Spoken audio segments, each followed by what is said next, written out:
right, hello, hello, hello, everyone. Let the games begin.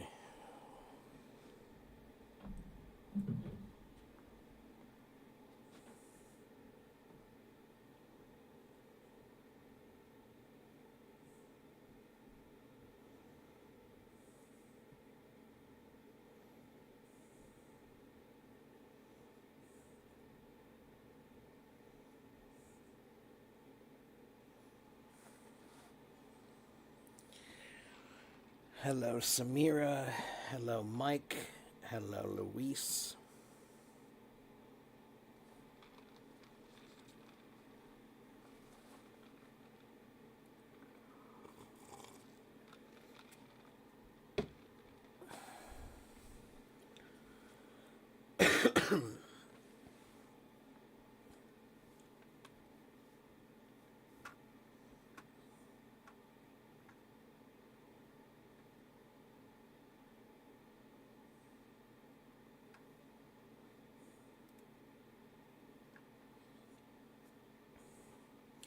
Welcome.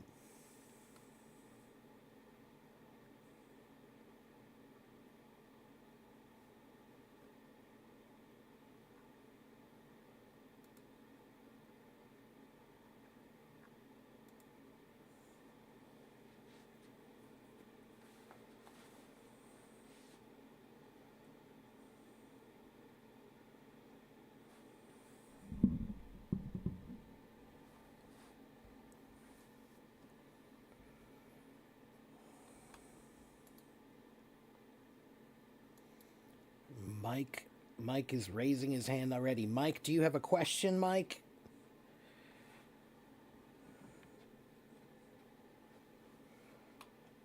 Yes, I did tell you to ask your question. What is your question, Samira?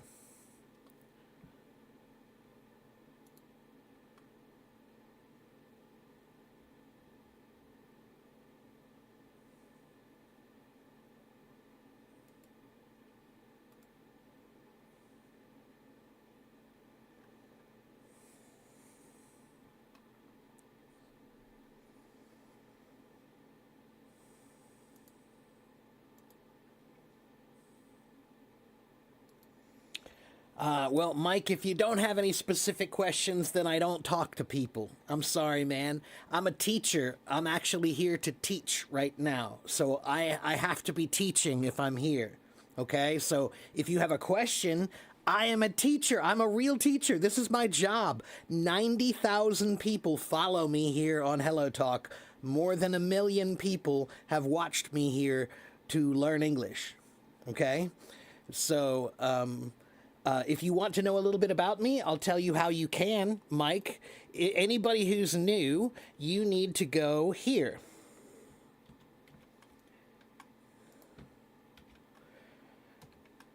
Go read this PDF. Let me pin it to the chat here. That PDF, if you go to that link, copy that link and open it in your browser, and you can read all about me and what we're doing here and everything you need to know about this live stream. It's in that PDF. Okay, it's my FAQ PDF.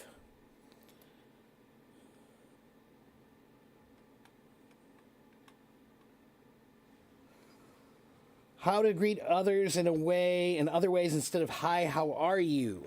Well, Samira, that depends on the context. If you're greeting somebody that you respect and you admire, then you want to be a little more formal, usually, right? So if I'm meeting with a professor, then I usually want to be more formal in that situation. Okay? But if I'm meeting it with my friends, there are many, many, many ways to informally say hello. Hey. Or I remember when I was, if you want to be very informal, when I was a kid, I remember that the words what's up was something you would say. What's up? Hey, what's up? What's up? But then what's up got shorter and shorter and shorter and smaller until now what's up is now just sup. So, oh, you're interested in more formal ways with teachers and strangers. Well, in that case, I think just a simple hello and how are you is exactly what is expected usually.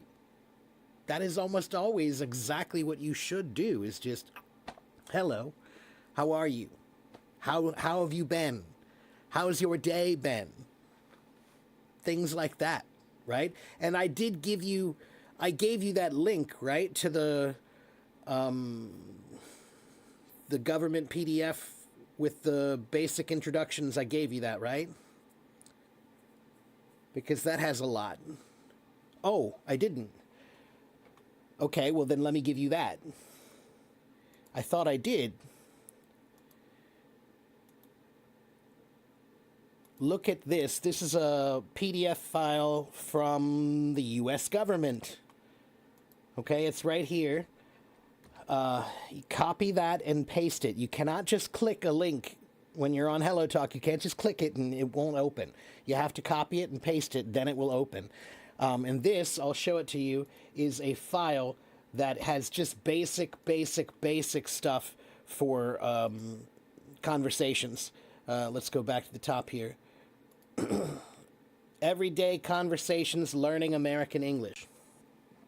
Okay? And look, it has introductions and small talk around town. So when you look at introductions and small talk, it says formal greetings, informal greetings and farewells, formal introductions, informal introductions.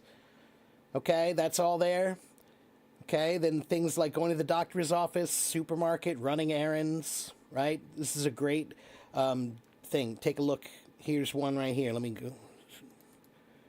Okay, so this is just for the formal greetings. Good morning, Professor Austin. How are you? Good morning, James. I am doing well. And you? I'm great, thank you. This is my friend Emma. She is thinking about applying to this college. She has a few questions. Would you mind telling us about the process, please? Okay?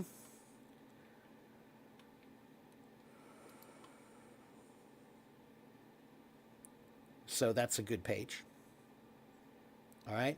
Yeah, and Mike, I'm not trying to be rude, but I sometimes people come here and they don't know what I'm doing, and I am doing things. You know, I'm here for a purpose, so I have to be interacting with people who understand my purpose.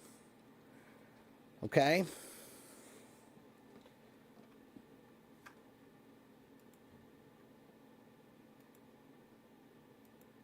Everybody wants to just chat, but that's not what I do.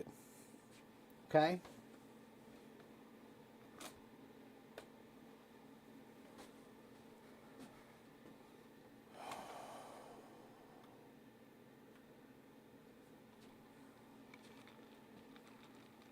If you have a problem with your sister-in-law, she's like a baby and she's 33, what do you think is the best way to keep the party nice and smooth with her? Man, I don't know. Louise, I don't know. Oh, you just want me to correct you. I hope you're not asking me for advice about that, because I can't help you with that. But if you just want me to correct you, let's see. It should be if you have a problem with your sister-in-law and she is like a baby, what do you think is the best way to keep the party nice and smooth with her? In that case, you could maybe say, what is the best way to, let me think.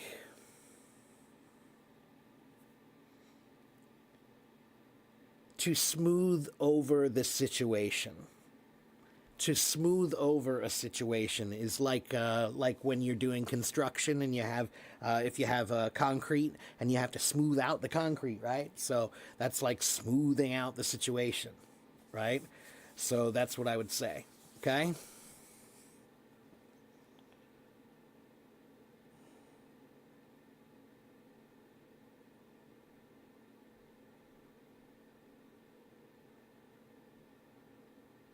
Hello, follow. How to be a good talker like those who speak in TED Talks. Well, If you want to be a good writer, then what should you do? If you want to be a good writer, what should you do?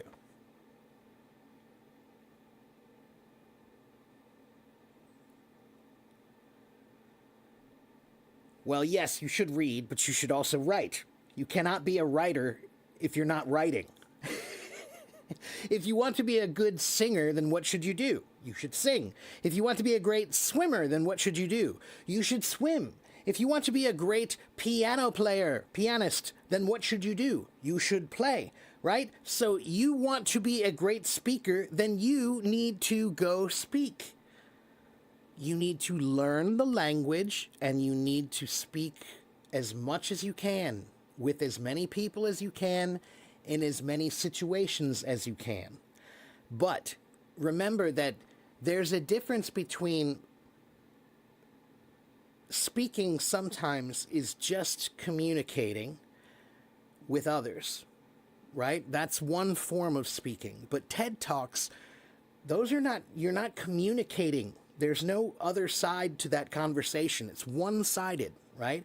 So in that case, you're performing the language. It's not the same as communicating, okay?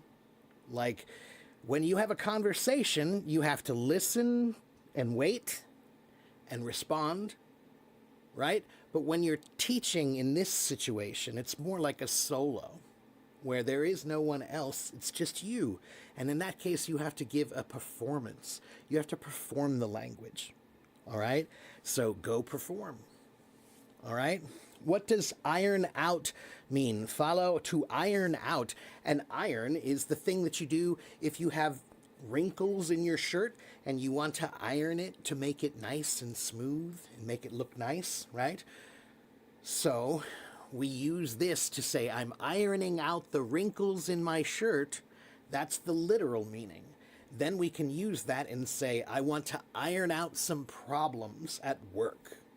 And that just means to smooth out the problems. Okay?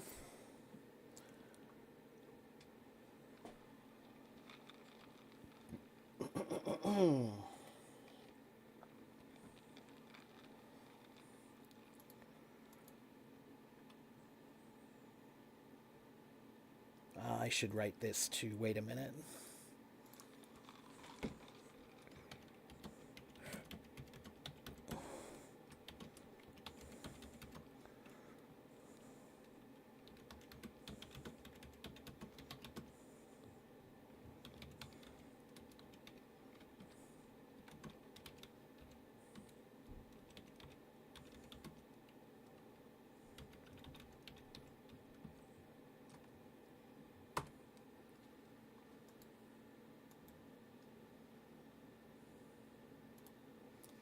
All right. What's the right way to use thus? Well, I would say don't use it unless you need to, but thus is a word that's a slightly more elevated word that we use often in rhetorical arguments, right? Where you're wanting to say blah, blah, blah, blah, blah, thus, blah, blah, blah. So it's like therefore. Okay? Therefore. Or and so. Okay? But it could be used in a couple of other ways too. Thusly.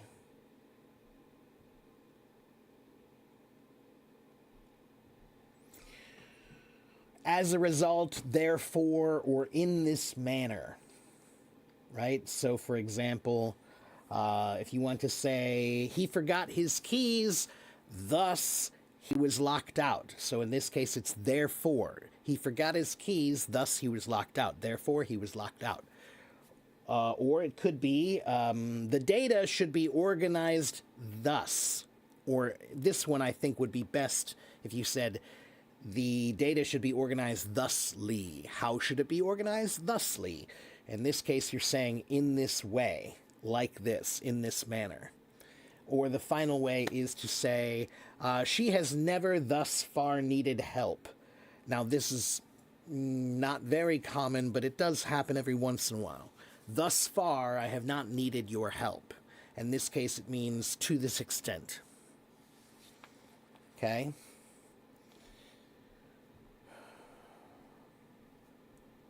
You're welcome. Can I use the word bias in a sentence? Sure.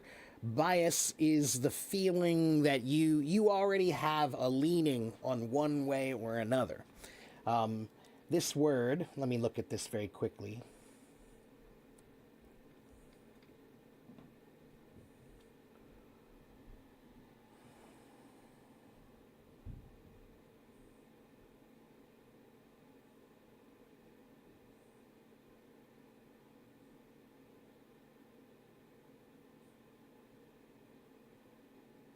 So the bias of something, the original meaning of the bias, is a math term. It means an oblique or diagonal line. A diagonal line is a bias. That's the original meaning of bias. A slant, a slope, or an oblique.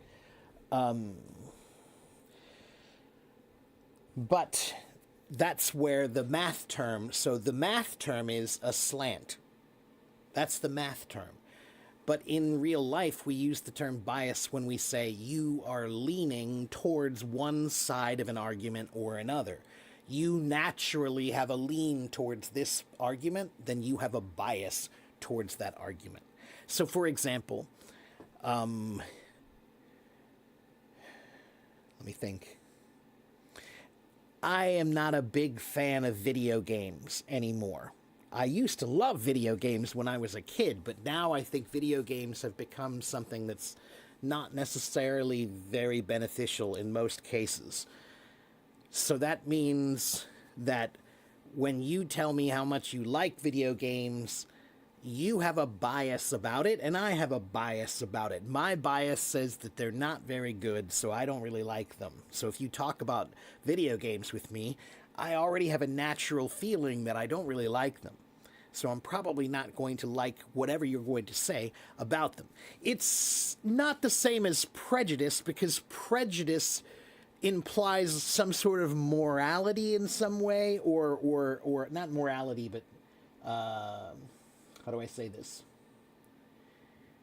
Let me think of the right way to say this. Bias doesn't necessarily have any implications of good or bad. Like, if you like this book, but I don't like this book, that's just bias, right? That's not prejudice, right? Prejudice is more about things like I'm judging you for your race or your culture or the way you look or who you're with. Those are prejudiced things, right? I'm judging you, prejudge, prejudice, right? To prejudge is what that means. So you're looking at somebody and just judging them based on something you see, okay? That's a little different than bias. Bias is that you already have a feeling about something one way or another. So you're already leaning as a bias, okay? So,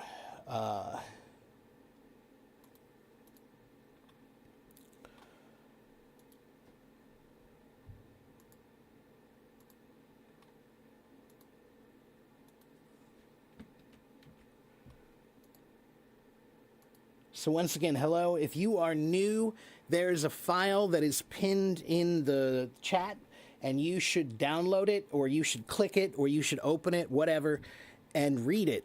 Read that file, and you'll know everything about what I'm doing here and who I am and why you should stay. Okay? But until you read that, I won't answer your questions or talk to you. Read the file, read the file, read the file.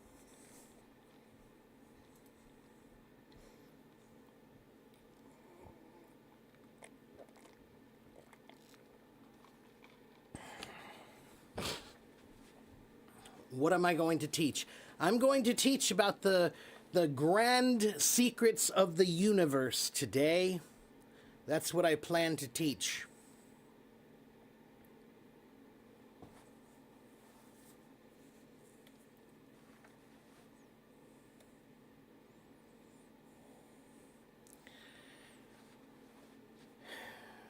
Do you want to know what the grand secrets of the universe are?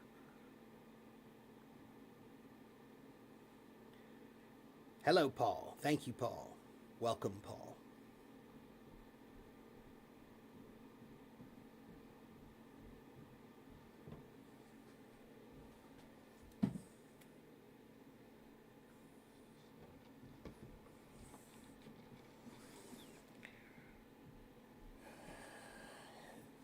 Okay, so the secret of the universe is up, down, left, right, A, B, A, B, B, A, B, A, up, down, left, right.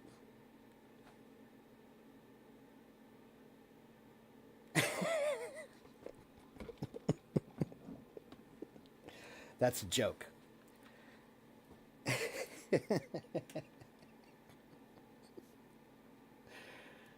If only it would be so easy, right? If only it were so easy that we could just have the secrets of the universe, and everything would be like a secret code in the video game.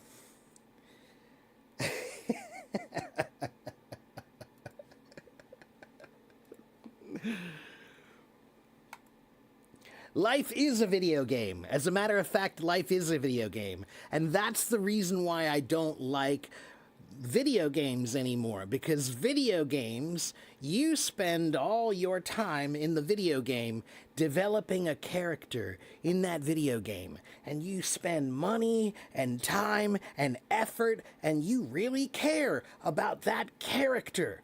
And you spend so much time and effort making that character a better character. And I want to know why you don't look around and realize this is a game, and you're a character, and you should spend time making you a better character.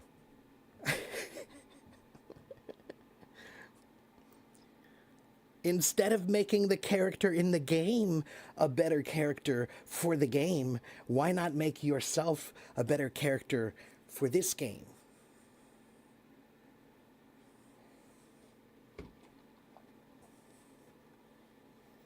Thank you very much, Kiyun. You're very helpful. I appreciate that, Kiyun.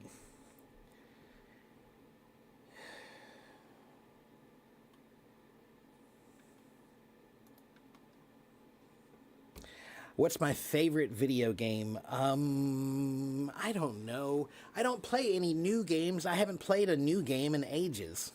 Not in a long time. I have never played Call of Duty. I have never played, what's the other one? Grand Theft Auto. I have never played any of those games. None of them. The last time I played a video game system was like Nintendo. The first Nintendo. The real Nintendo. Computer games. For computer games, I think the last computer game I really played and liked and enjoyed is a nerdy game called Civilization, if you know that game. I liked Civilization a little bit, but that was like Civilization 4, I think was the last time I played it, was Civilization 4. I don't know what they're on now. Yeah. But yeah. But guess what? So I don't know how to do Call of Duty, and I don't know how to do Grand Theft Auto, but I can play the drums to almost any song that you've ever heard. I can speak Chinese. I can cook almost anything that you want to eat. So see, I have these other things that I can do that are useful in this game. This game.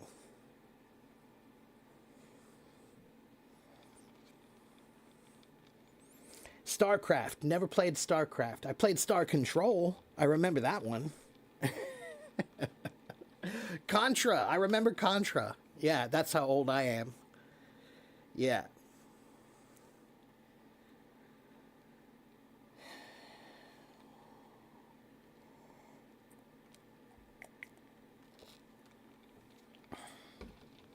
Jason. Hello, Jason. Did you get my file yet, Jason? Can you open my file? Try to open my file, Jason. It's in the you can see it pinned in the chat there. That file is everything you need to know about what we do here, and there are 4 blog articles in that link. And those 4 articles, one of them is about your question. It's how to improve your speaking. Okay? Can I cook that? I don't know what that is, Falo, but it's French, and if it's French, I think I can probably do it. It looks like it's French. I assume it has French roots of some sort, unless it's is that Senegal? What country is that? I think it's Senegal. Is it?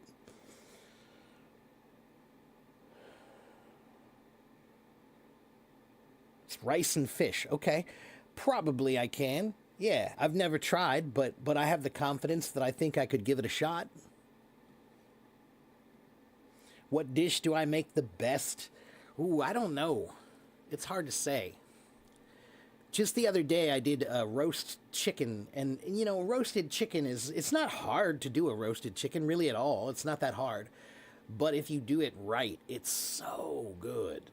It's just so good. So I don't know. Yeah, I don't know. If you want to see my cooking, you can. If you go to the Hello Talk Moments, let me see, what's the code? I think it's, let me see, I think it's AFIEC Cooking. Let me double check.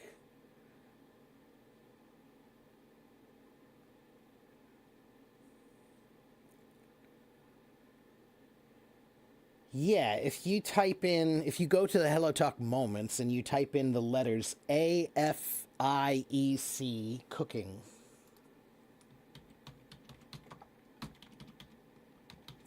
If you type that into the Hello Talk Moments, you should see most of my cooking pictures. Maybe not all of them, but many of them. I started cooking when I was probably about 12. Learning to cook. Hello again, Raymond. I seem like a chef? That's funny.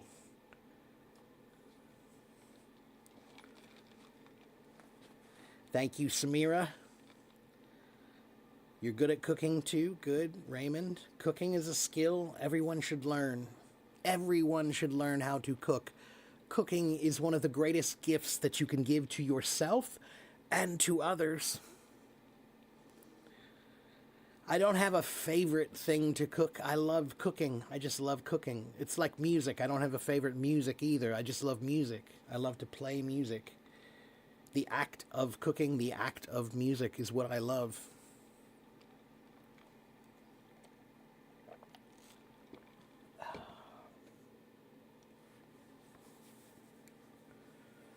You made roast sweet potatoes. That's good. Those are yummy. We do a version of that ourselves called Hasselback, which is really fun, Zoe. Next time you want to do it, take a sweet potato and take some chopsticks, right? Kweidze, and put the potato in the middle and a chopstick on either side. And then when you cut, you can cut down and it won't go all the way through the potato. It will keep the potato together, right? So you can cut these little slits into the potato, and you want to cut many, many, many so that the potato will open up, like it'll unfold. Then you can drizzle some oil and some spices, any kind of spices you want. We usually use a little bit of brown sugar, a little bit of garlic, salt and pepper, and maybe some maple syrup and butter. It's very sweet. It's a very sweet thing, and then we roast it for 45 minutes to an hour. Oh, wow, look at you, man. Wow. Okay, well, he's the chef, not me. I'm just a cook. I'm just a cook. Do I know how to cook Korean food as well? I have never tried to do it, but I'm pretty sure I could. I do Asian food. You know, there are some other Asian things that I'll do. But I do love Korean food. Korean food, I think I would need to study a little bit before I gave it a shot. But yeah, like maybe some bibimbap or something like that. I could do that pretty easily. I would love to try to figure out what's the secret of Korean fried chicken versus other fried chicken. Korean fried chicken is pretty yummy. What else would I like to do? Oh, I know. One thing that I've always wanted to do and I've never done, but I really do want to do is I just want to make my own kimchi. I love kimchi.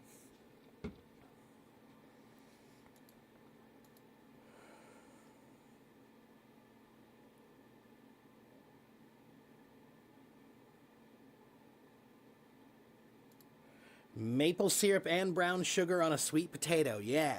Yeah, I know. It's already very sweet. And when you roast it, it becomes even more sweet. But yeah, it sounds like it's a lot. And it is. It's almost like a dessert. It becomes more like a dessert. The potato's so sweet, it's like a pie. As a matter of fact, we make a pie called sweet potato pie, and it's very similar to the flavor of this potato when you cook it. That's why people like it. And suddenly I'm teaching about cooking today. What happened? What's the difference between being a cook and being a chef? It depends on who you ask, but for the most part, I will say a chef is more of a... Chefs are either a properly trained cook who went through the full school system as well as the... Okay, no, let me change that. In my opinion, a real chef is someone who began from the bottom of a restaurant and worked their way up to the top of the restaurant. Like from dishwasher to chef. If you did that, if you worked in restaurants and that's the way you worked your way up, that's one definition of a chef, for sure. And then many of them, they'll go from one restaurant to another restaurant to another restaurant, and each time they're working in better restaurants and working in better environments and learning more, right? So a chef is always trying to improve themselves. A cook is just trying to work. And there's nothing wrong with that either, but in my opinion, that's the biggest difference, is a chef looks at it more like an art that you need to improve upon constantly, and a cook can be artistic, but cooks are more just, I'm cooking. I just need to cook. I'm going to cook.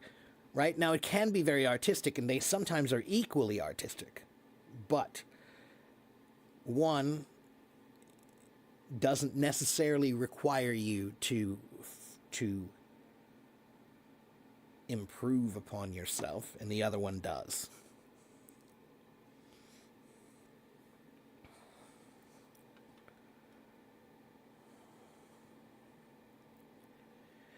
Koshari, yes, I would like to try that. I've never tried it. My sister loves it. Hello, Belen, how are you?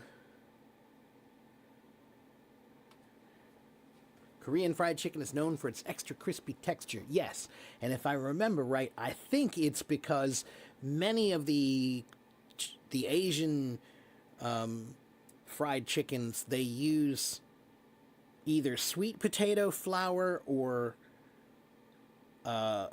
potato starch, some kind of potato starch or sweet potato starch for making it more crispy when it's frying, which is one big difference between ours and yours. Yeah. Finance advisor says a chef needs a culinary educational background.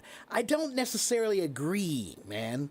I think that most of the people in the cooking industry will say that the real chefs are not really the ones who went to the school. They're the ones who went to school by doing it. From like they started as a dishwasher when they were 14, and then, you know, when they were 25, all of a sudden they're running the restaurant, you know, whatever. That's, yeah. But let's put it this way. In the music business and in the food industry, there is a kind of person who, both of these industries, they have some people who go study in the school, and they have some people who just go out and work, right? And The truth is that the best is somewhere in between. You should study and you should work, right? But if you only went to school and learned how to cook only in school, then you are not a chef as far as I'm concerned. No, because being a chef means you know how to run a kitchen. You have to be in a kitchen working, not in school. You have to be in a kitchen that's working all the time. Then you can call yourself a chef. But if you just graduate and they give you a coat, no, you're not a chef. That's my opinion.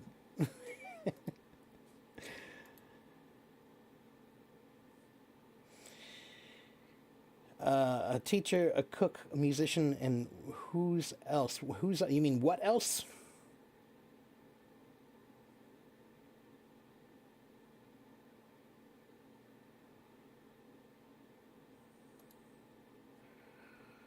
Well, sure. There are some, like, you need to have your certifications. You have to get your certifications, but that doesn't mean you have to go to school necessarily to get your certifications. You have to take a class, but that doesn't mean you have to go to school. No, the topic is not cooking today. I don't know how we started talking about cooking today. No, we got on cooking, but we're not talking about cooking. I'm here to talk about mostly English. All right? So if you have questions about English, you should ask me.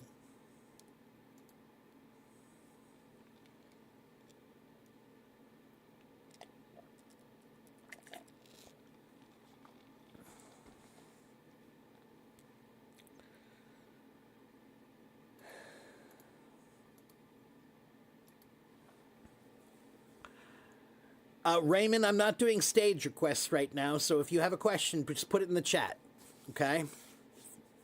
Not right now. I might do a stage request in a little bit, but right now I'm just doing chat only.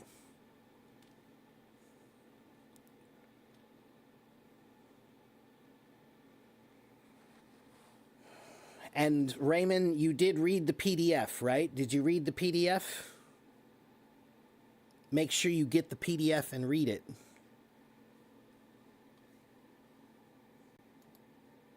Your question is about prepositions. Okay, what about them? What's your question? That's not a question.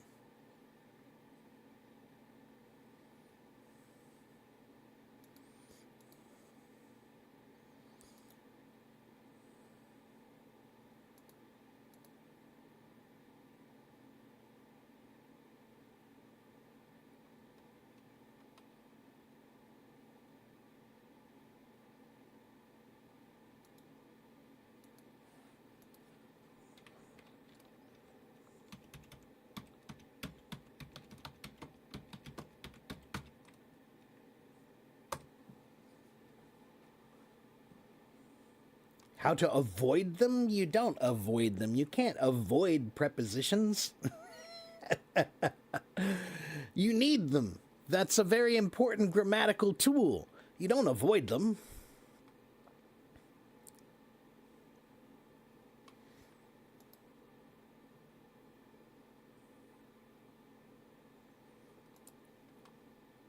Here, let's see. Where's my favorite page for this?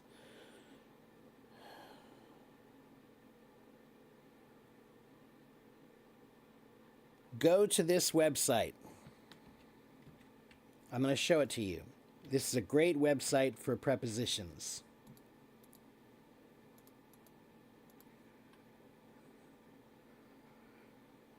Take a look at this awesome website, basicesl.com. Parts of speech. Look, all of the parts of speech are here. Pronouns, articles, interjections, prepositions, adjectives, demonstratives, contractions, everything is here. So let's go down and look. What is a preposition? Here it is. There's all of the prepositions. Okay, what is a prepositional phrase? There's prepositional phrases. What are the prepositions of time? Oh, look, here they all are. And everything is all explained for you right there. Okay, so here is the first one. Okay, this website right here. Okay, you need to go there and do that. But there's another website you can do.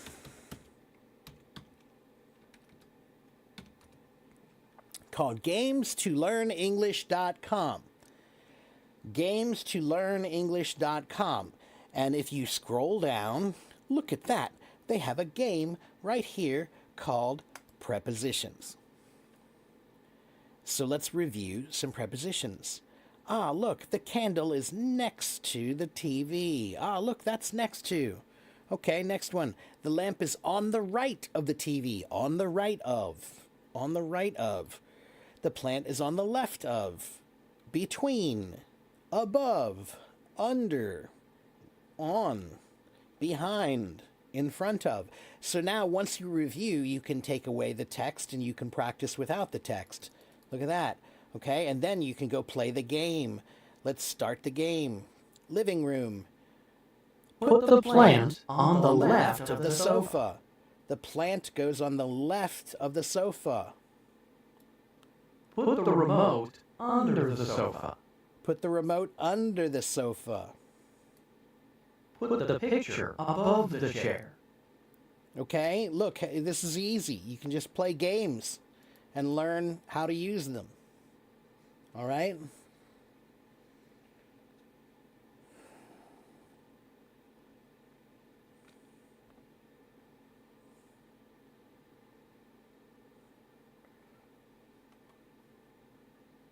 Oh, the screen was frozen? You didn't see that? Let's try again. Yeah, HelloTalk has a problem with the share screen thing. I don't know what the deal is. But look, GamesToLearnEnglish.com.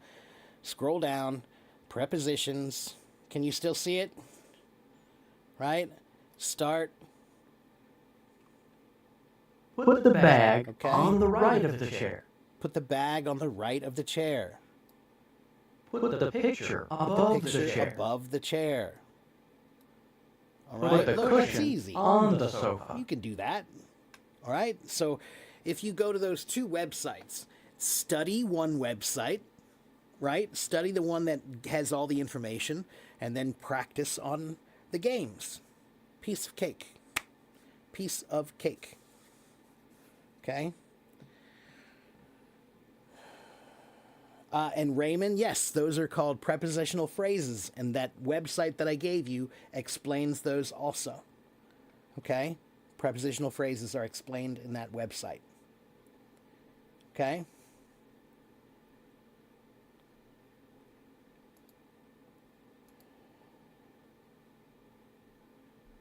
And yes, Jason, the PDF is that link that's in the chat there. You have to copy that link. That link that's in the chat there, the one that's pinned, copy that link and then paste it into your browser, and you should be able to open it.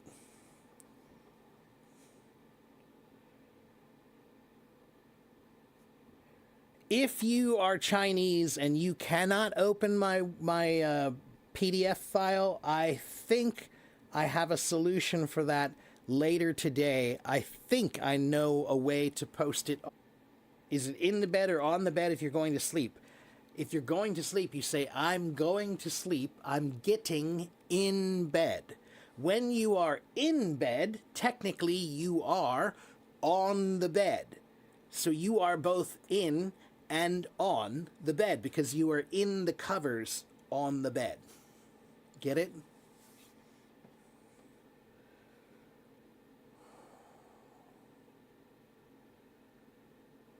The meaning of scratch? Well, the main meaning of scratch is like this. To scratch someone, like a cat will scratch you. Okay?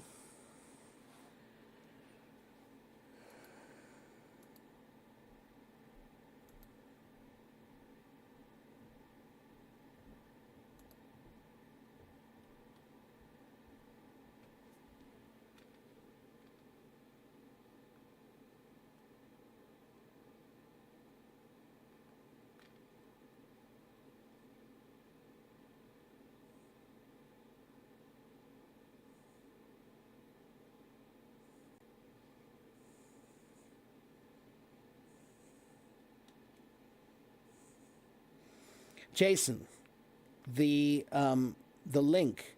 Copy the link. Yong ni de liao lian qi. Okay? Ni de liao lian qi.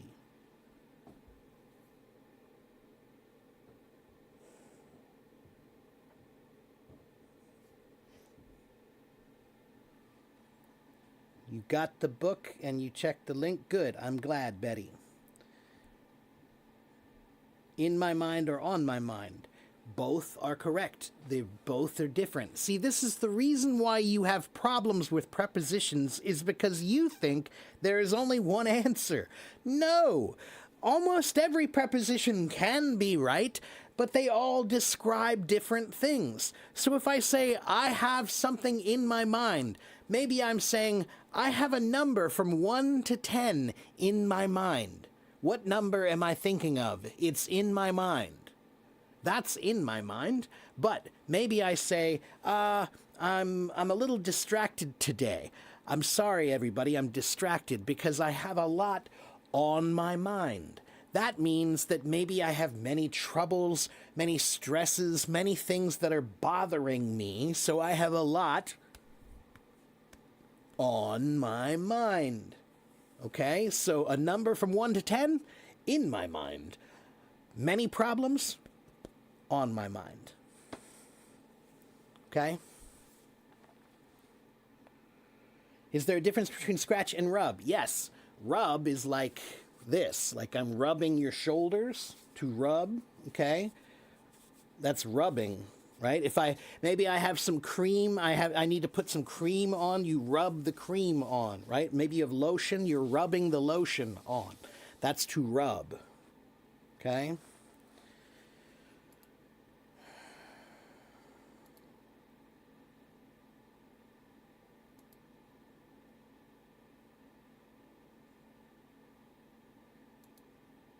Why don't we use to when we say go home? Well, Kiyun, maybe in some cases you could say, where are you going? I'm going to my home. But that sounds a little bit weird, because why do you say it that way instead of just saying, I'm going home? Right? So the to is not really necessary. That's all. It's just not needed. When you say, I'm going, where? Home. Oh, okay. Home. Going home. Okay? Go home now. All right? Of course, you're going to your home when you go home. But to is just not needed.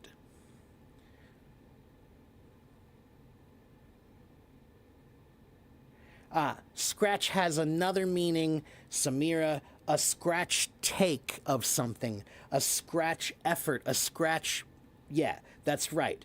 So for example, it's like a draft. When you have a scratch something, that means like you're just, to scratch has a meaning that can mean like to scribble. Scribble and scratch mean to write something quickly. So a scratch thing is something that you just did quickly to write it down, but it's not the final version. It's your scratch version. Okay? Because it's not that clean. It's not that nice looking. You'll make it look nice later. It's the scratch version. Okay? That's another meaning. Do I think you should start with writing or do both writing and speaking together? Betty, probably you should do them together. Probably. I think that learning needs to be balanced, and you need to be considering all of the areas of learning. Okay?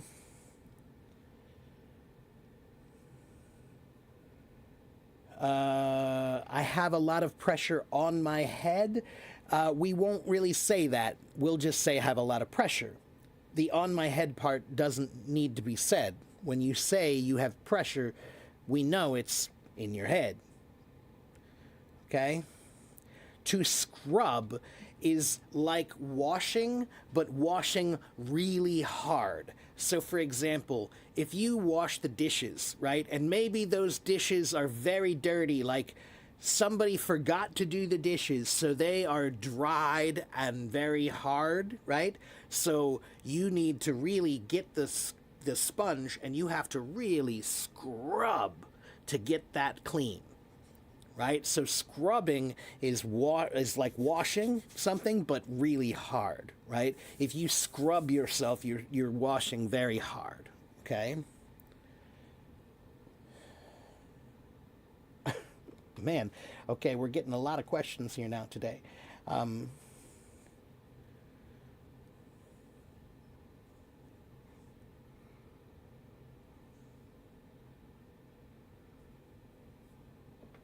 Let me see something. Wait a minute.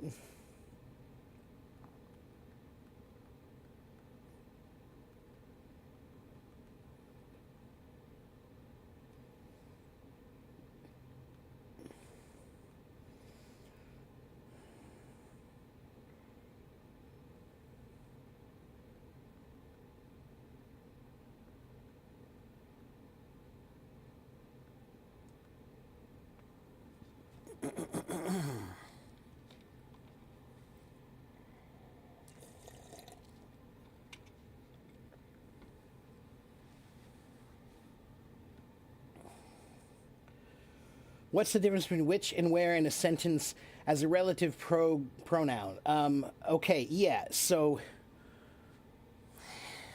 where is used when you want to talk about a place or location that's relative. How do I explain this? Wait a minute, let me think of how to explain this.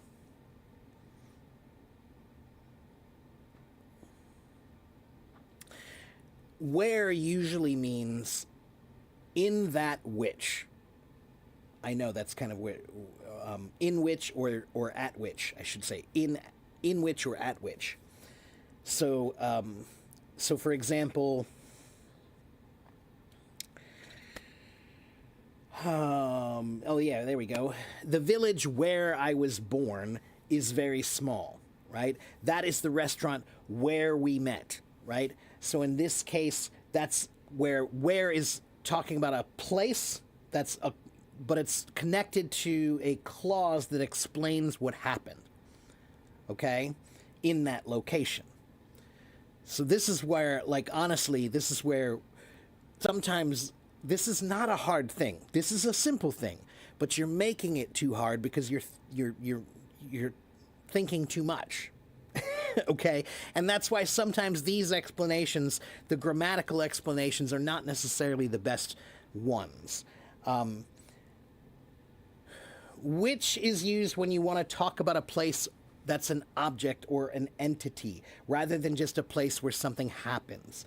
So, let me see. What's a better way to explain this?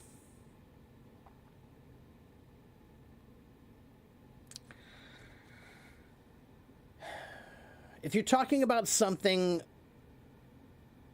where the action happened inside a location, right? The thing happened inside a location, then use where, right? So the school where I studied was old, or the school which I, the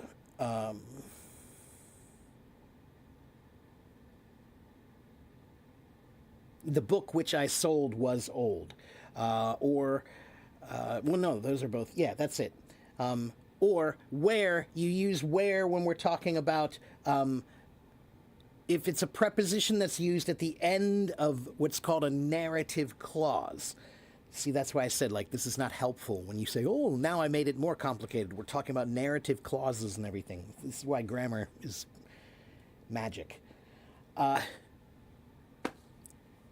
Which place do you want to go to? Where is it? Okay? And I'll tell you the way to solve this problem. Don't think about it. Don't learn the rule. Don't learn anything that I just said. Go to ChatGPT, ask ChatGPT to make a worksheet for you to practice which and where. And then just do worksheets until you can. That's the best way to learn that kind of thing. Don't memorize some complicated rule that you don't really even understand. Just learn which one to use where. Which one do you use where? Okay?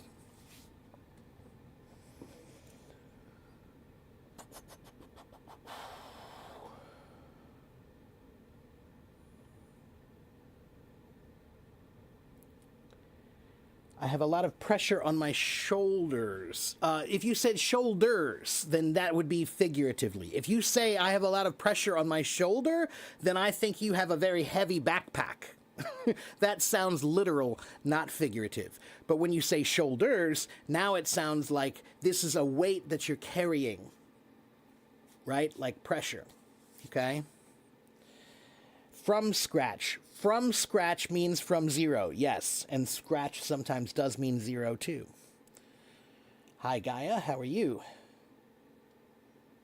When do we use shall? It's not very common in American English. There are not many places where you need to use it, right?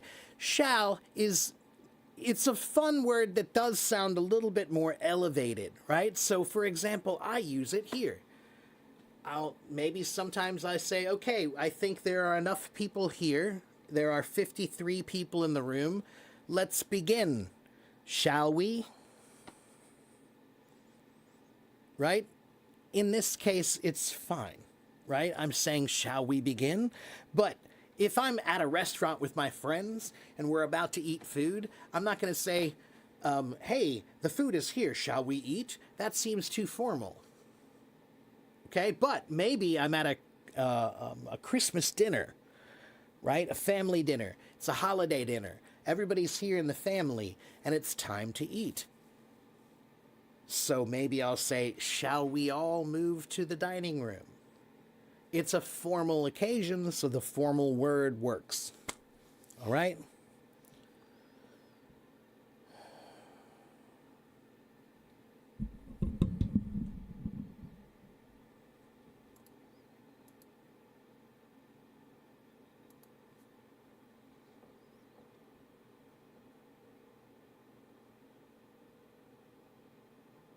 Thanks and thank you. Yeah, thanks and thank you are the same. Thanks is a little bit more informal. Okay? Thank you is more formal. It's just the full words. That's all. Hello, Kelly. Yeah, scratch has a lot of meanings, but most of the meanings of scratch that we talk about today are new. They're not very old. Many of them are new. Right? So when I say new, I mean in the last 50 to 100 years, right? So if it's before that, then there are not many meanings. Scratch has the original meanings, but then most of the modern meanings are modern. They're new. Okay, so if you don't know who I am, you need to get that file that's in the pinned chat. You see that pinned message there? That file is for you, okay? It explains everything that you need to know about who I am and what I'm doing here. Yes, read the file, okay? Let's do it this way. How many people here are new? How many people are new? If you're new, say me. If you're new, say me.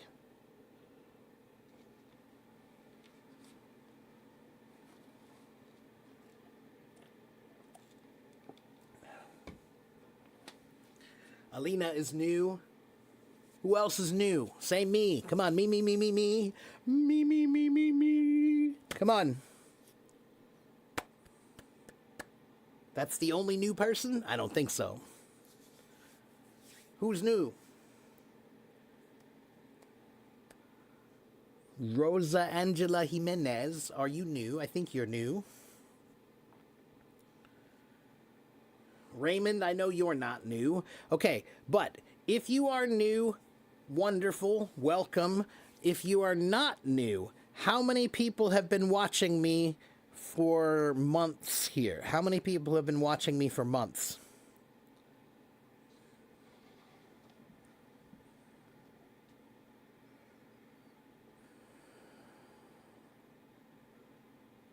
Two, 3 weeks, 2 months, 3 weeks, 3 months. Okay, so the point is, why do I have people who are watching me for months? There must be a reason, right? So that's why you should stay. I have been on this app for 12 years. I have been teaching on this app, doing these live streams for 5 years, more than 5 years. Okay? I have been teaching English for since 2009. Since 2009, I've been teaching English. I have been teaching since 1994. Okay? There are not many teachers who are real teachers on this app. I'm one of them. There are a few others. Okay? So that's the point, is get the file, get the file, get the file. Copy that link and open it in your browser, and everything you need is in that link. All right?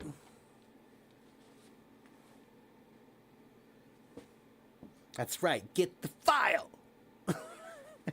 And do you know why they want you to get the file? All my followers, they want you to get the file too. Because if you get the file, then you know what we're doing here. And that's the only thing that makes this hard, is that every time I come here, there are new people who don't know anything, and it's always hard to try to figure out how do these people, you know, they come in and they ask the same questions over and over again, and they don't know what we're doing, so it's very difficult to really make progress here. But that file, I made that file, and that file will answer everything you need. And yes, sometimes they make trouble. That's right. Sometimes they give me headaches because they think it's fun. Maybe they're right.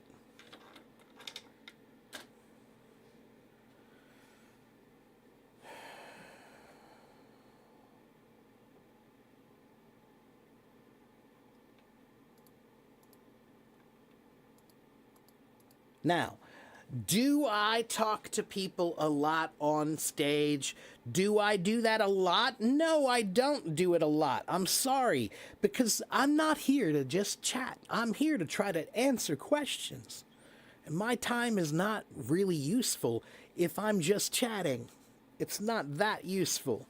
But if I'm answering questions, my time is valuable. Okay, it's useful for you and me.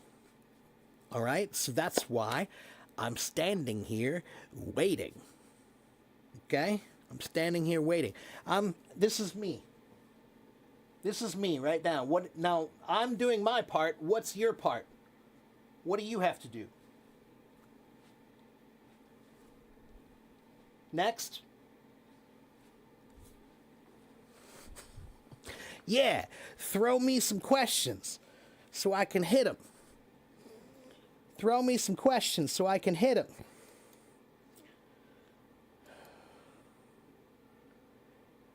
Rosa Angela Jimenez, I have something for you. Wait a minute. Where is it?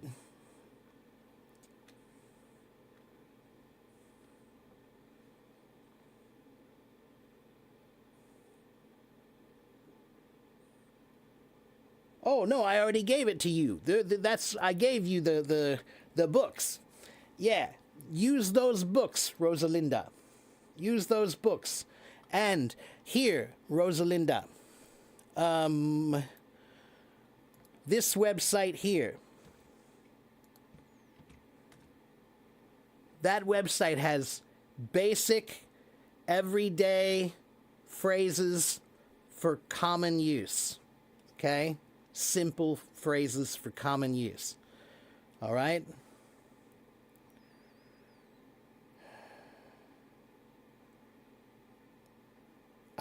No. You want to say, hit me with your questions. I'm ready to hit them.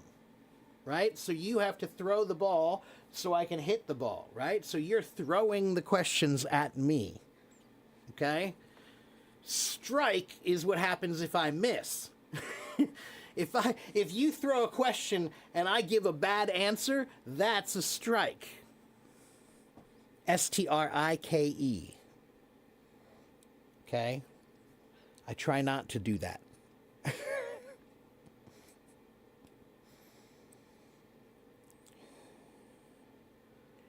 That's right. Answer questions and clarify doubts. That's what I'm here for. I try. Thank you very much, Valeria. I appreciate that very much. In deep. Rosalinda, if you are in deep, it usually is a slang term that means you're in trouble, a lot of trouble, right? It's like shallow water and deep water, right? Shallow water is not dangerous. It's okay, no problem. Shallow water. So if you are in shallow water, no problem. But if you are in deep water, maybe it's a problem. Could be it's maybe dangerous, right? So when we say I'm really in deep, it can mean I'm in deep trouble. Okay, I'm in deep trouble.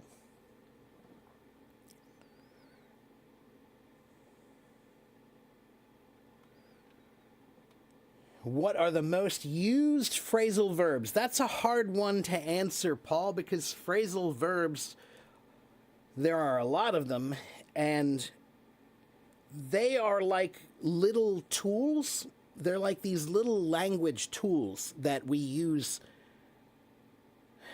They're improvised language, right? So, for example, get and over. Get and over have two meanings, two different meanings, but when we put them together to get over something, like getting over a breakup, now it has a new meaning, right? A different kind of a meaning, right? So that's an improvised new meaning, a new idea. So that means they're hard to teach because there is no rule, one. But what I tell everybody is you should go find, if you go online, look, I think I have a list right here. Where is it? What did I do with that list of phrasal verbs? There's one of them.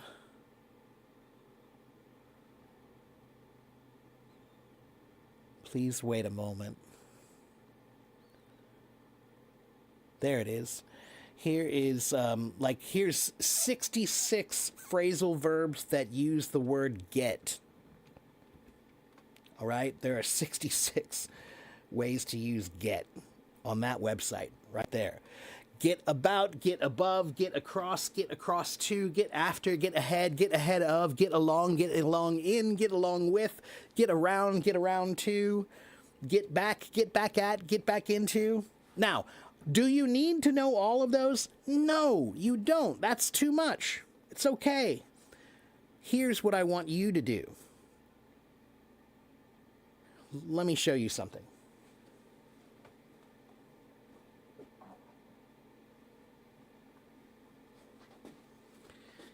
This is a little pocket knife. Okay, I have a little pocket knife here, right? And a pocket knife, it has a few knives on it. There are 3 knives on this little pocket knife, right? Now, do I use all of the knives all the time?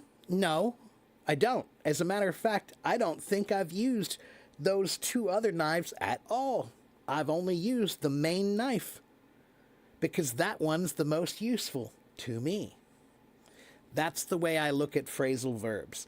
I want you to go look at the list, study and read them, and then when you see one that you think, oh, look, see, now that, I could use that. That phrasal verb, I can imagine using that in my life. That's the knife that you want. That's the knife that you use. That's the tool you need. So don't use all of them. Use the ones you need. Okay?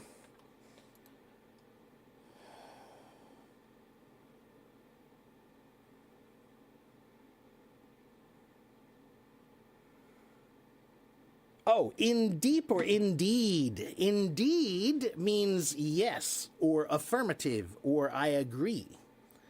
Okay? Indeed, it's true. Yes, it's true. In fact, it's true. Okay?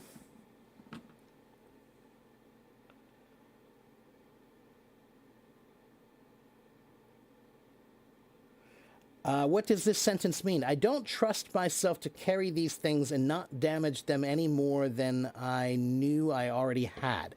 So that means that he's already been carrying something.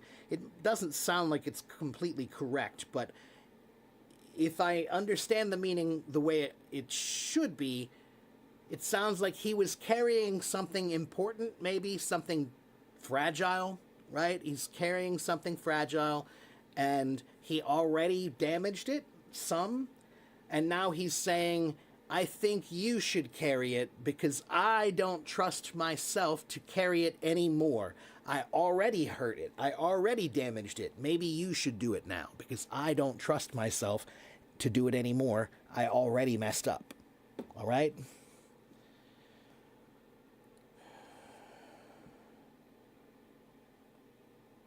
Okay, let's see. Can I explain the difference between the words begin and start? I can't understand why I can't say I begin my business. So, Knight, you can say I begin my business.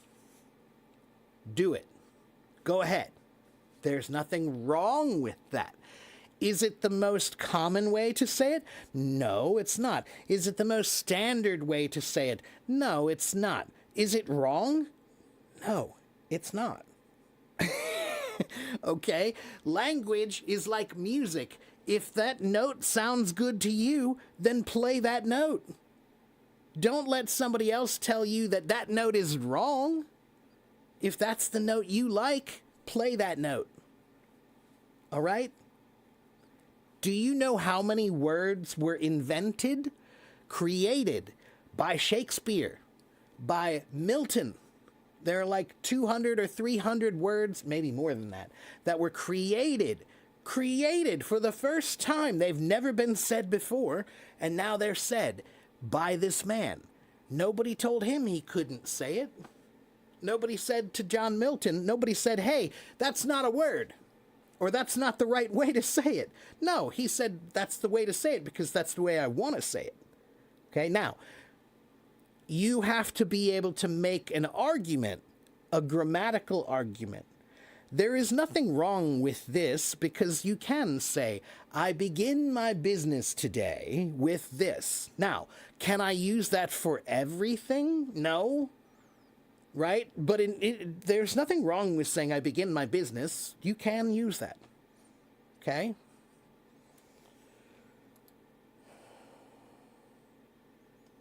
Do get over and come over have the same meaning? No.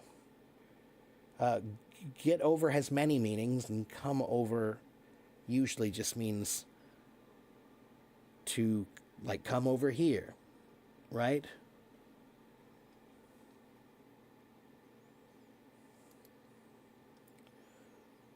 In fact, yes. In fact is like indeed. Yes, indeed. Indeed, it's true. In fact, it's true. Yes. If you say, I think blah, blah, blah, blah, blah, blah, blah, and I say indeed, that means I agree. It's true. In fact. Okay? Can frail be used for human beings? Yes, it can.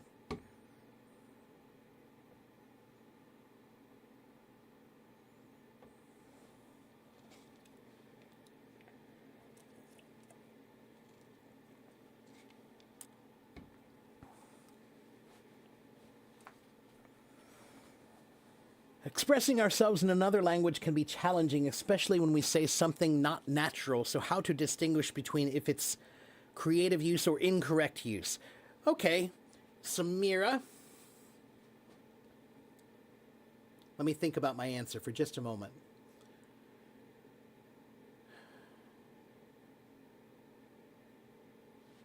I give you permission, Samira. I am a native speaker of English and I am a teacher. So, as a native speaker and teacher, I'll say that makes me the expert in this area. So, as the expert in this area, I give you permission to be wrong. I give you permission to try. Okay? Now, if you are a native speaker the standard for being right or wrong is a little different. Okay? If I see somebody, if I'm in a college classroom and I'm I'm asking a question to the teacher, and then the kid next to me, he's asking a question too, but his grammar just seems terrible. That's a problem. If he's a native speaker, that's a problem. Okay? Because he should, in a college classroom, be able to use the level of language needed in that room as a native speaker. But if you're in that room and you ask a question, I don't hold you to the same standard that I hold him to, because you are not a native speaker. So I am giving you permission to be wrong. Please go speak and try. And that is the best way that you will find the best way to speak. Okay? You'll find the best words by trying. Okay? And by listening. Listen to the people who you like. This is just like music, guys. When I hear a song and I say, wow, that drummer is good, or wow, that thing he just did was so cool, I want to learn that too. I go study that thing. Do you do that with language? Do you do that with language? Do you study the way you heard somebody and you said, wow, they're really good. I want to learn how to be that way too. Right? So you have to find people who are great and then try to listen to them to be great. Okay? Just like music. Just like music.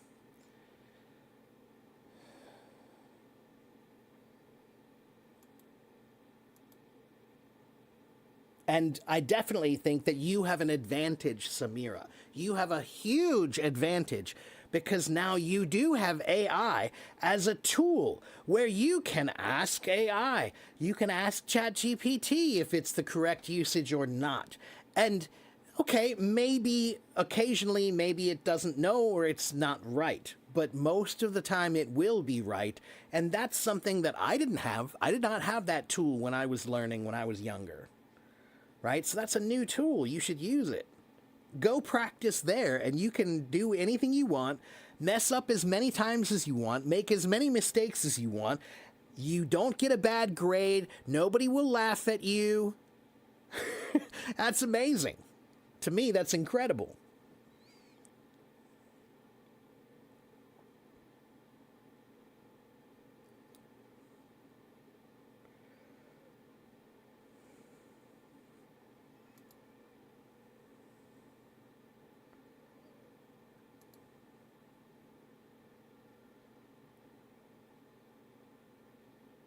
Overcome and get over can have the same meaning, yes.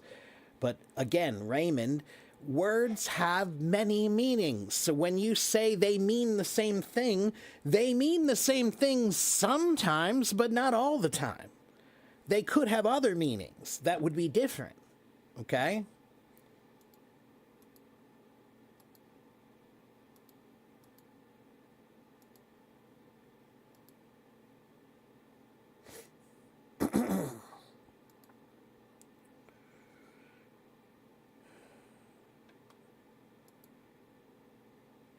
Hello, Waleed.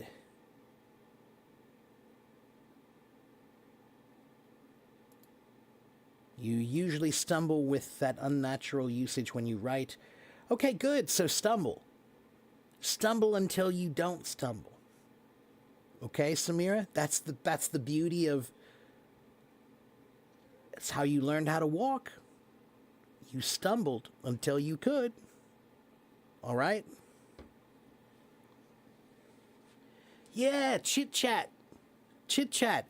When you have an idea, when you have a question about life, ask ChatGPT. Hey, why is this way? Why do people act this way? Why do you think this is this? Just treat it like anytime you have a thing that you're curious about, ask ChatGPT. Just do it. Just see. Maybe it is wrong.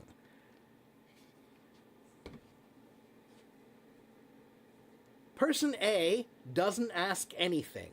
Okay, we have that guy. He doesn't ask anything. Great, wonderful.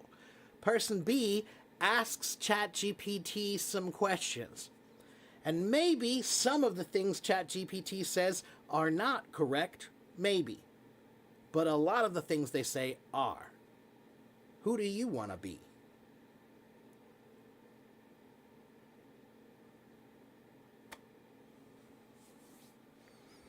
Okay?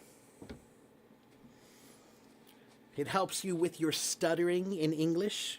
Okay, stuttering, when you speak a second language, stuttering happens. It's just a nervous thing. So because it's a nervous thing, it's about controlling your nerves. Okay? Gaia, this is this is something that musicians all have to learn, because playing a musical instrument is a physical thing. You have to do it with your body, and that means that your body needs to be comfortable to do it well, right? So if when you play by yourself and there's nobody around, when you play by yourself, it's easy to be comfortable. But when you play in front of people, now you get more nervous, right? So every musician has to learn how to relax. You have to be calm so that you can play well, you can perform well, right? So the same thing is true when you're speaking another language. Slow down. Don't run to the words. Just like my teacher told me this when I was younger. I think I was 16 maybe or 17 years old. And he told me that when I played drums, it sounds like I'm not in the moment. It sounds like I'm already ahead in the music, that I'm thinking about what's coming down the road, which means I'm not listening now. Means I'm not listening now, right? So he said, slow down and don't run to the notes. Let the notes come to you. So Gaia, don't run to the words. Let the words come to you. Catch them and then put them in their place. That's the way I play music. When I play music, I'm thinking about, I have a note that I need to place. So I catch it and then I place it where it needs to go. Okay? And that's how I think about language too. I think about the note and then I place it. But if you're nervous and you're running ahead, you don't have time to think about the notes. So that's why I'm saying, slow your mind so that you have time to think about the notes, think about the words, catch them, and then place them. Okay?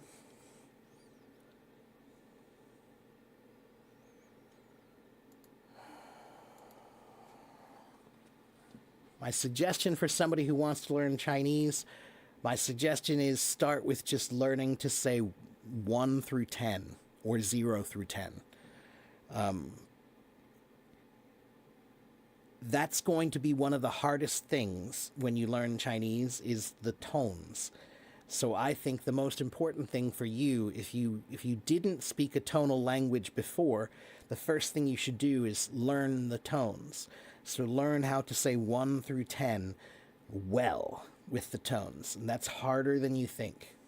It took me it took me about a year to learn how to say 1 through 10 in Chinese well.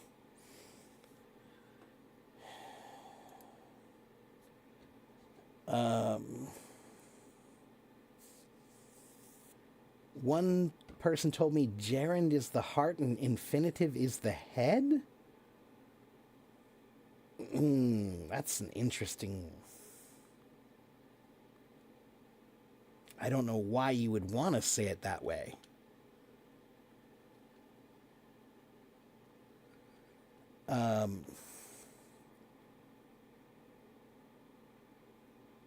No. I don't know what they're trying to sound like.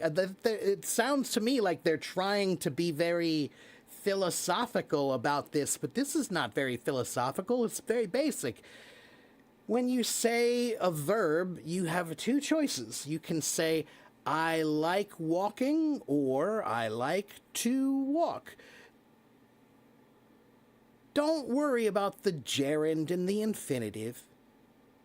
Those are just names. Those are just labels. It's not important. What is important is that you understand that almost everything you can say both ways.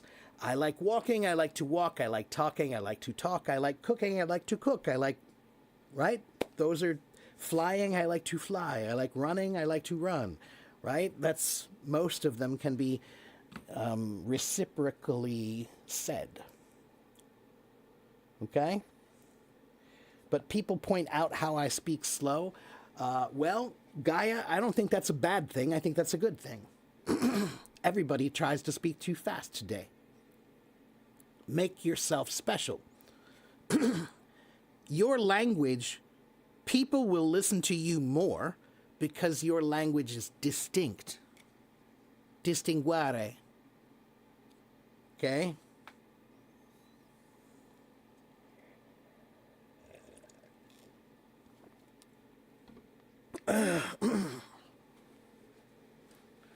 I mean, a native speaker uses a gerund when he talks about preferences and an infinitive for duties. I don't think any native speakers have ever considered that, ever. We don't consider that. I've never thought of that in my life. So, I don't think, I'm not sure why. Why do you need this to be deeper than it is? Okay? Let me see one more thing. Wait, I think I do have another page about this. But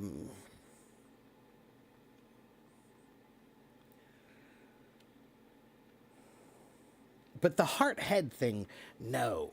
I don't know what that means. What does that even mean? No, I don't think that's true. No, it's not one for preferences and one for duties. No, I don't think that's true.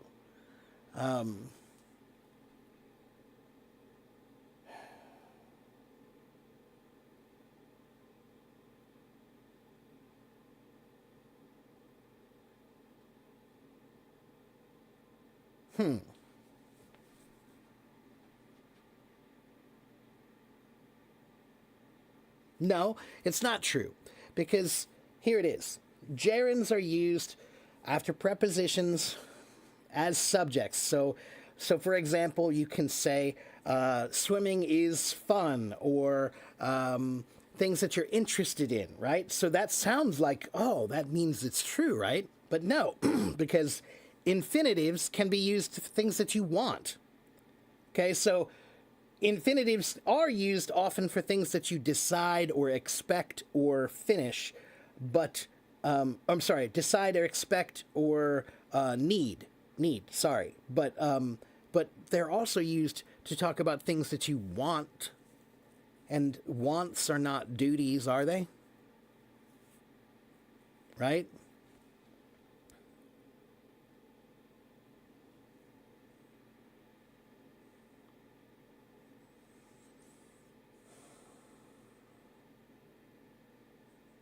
Yeah, I think that's making too much of it. I think that's somebody who's trying to make a rule, but that's not a rule. That's not a rule. And I think it's going to cause you trouble. I think if you think of it that way, you're going to get into trouble because you are trying to make a rule that doesn't really always work. There are many exceptions to that rule. Rules are not something that you should try to think about too much in English, because for every rule in English, there is an exception to that rule. And why is that true? Why are there so many exceptions in English? Do you know why? Do you know why there are so many exceptions in the English language?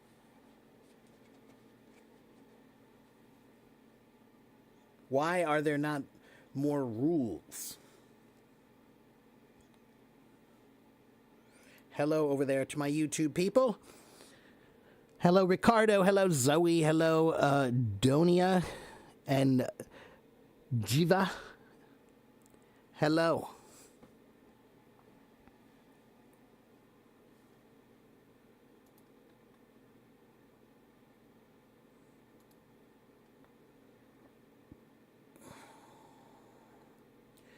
Eid Mubarak.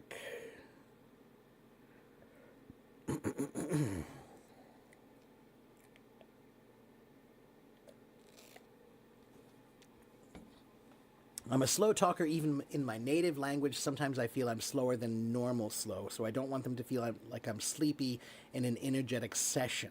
Okay, well, that's true, Samira. Again, language is like music.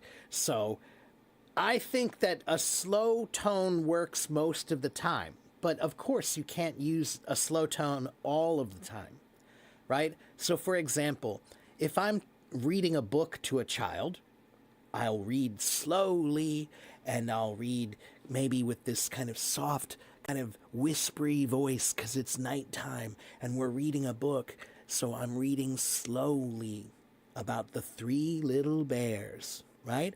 But if that same child is in the street and there's a car coming, am I going to use that same soft, slow voice? No. In that situation, I will use a loud, fast voice. So just like music, there is slow music and fast music. There is loud music and soft music. Same thing is true in language. There are times when you need to use a fast voice. But most of the time, control is the only thing that matters. Okay? And so the reason it has so many exceptions is because it comes from so many languages. Because we have so many languages mixed together, there's an exception for every rule. Right? You can't make a rule if you're mixing all these languages together. Now you have pronunciations that come from everywhere, and you have grammar that comes from everywhere, and you have, meanings of vocabulary that come from everywhere, right? So it's not so easy to make a rule.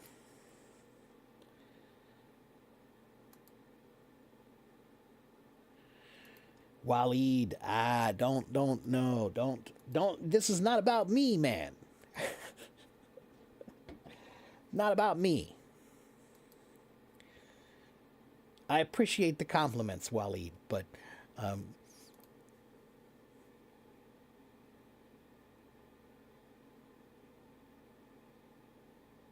don't admire what I am as much as you admire what it could be for you. Like, if you see me and you like the things that I'm saying and they help you become a better person, great. That's all I want you to do, is focus on how you can become a better you. All right?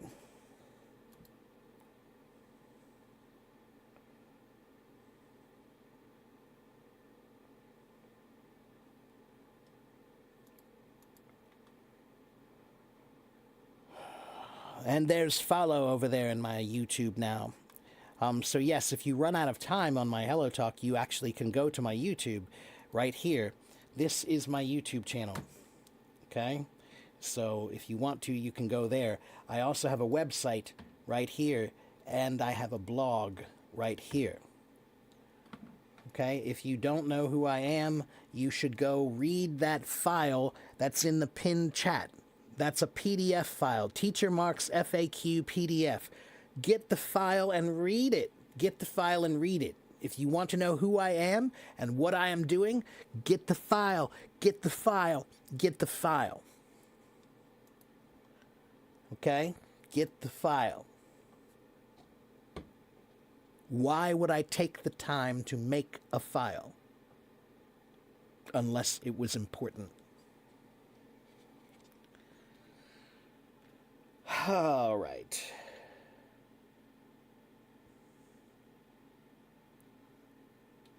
Ask me your questions.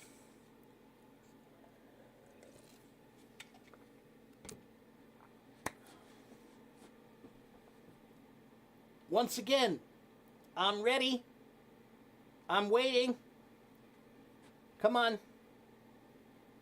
If you don't have a question, why don't you have a question? Nana, why? Weishmani mayo wentia.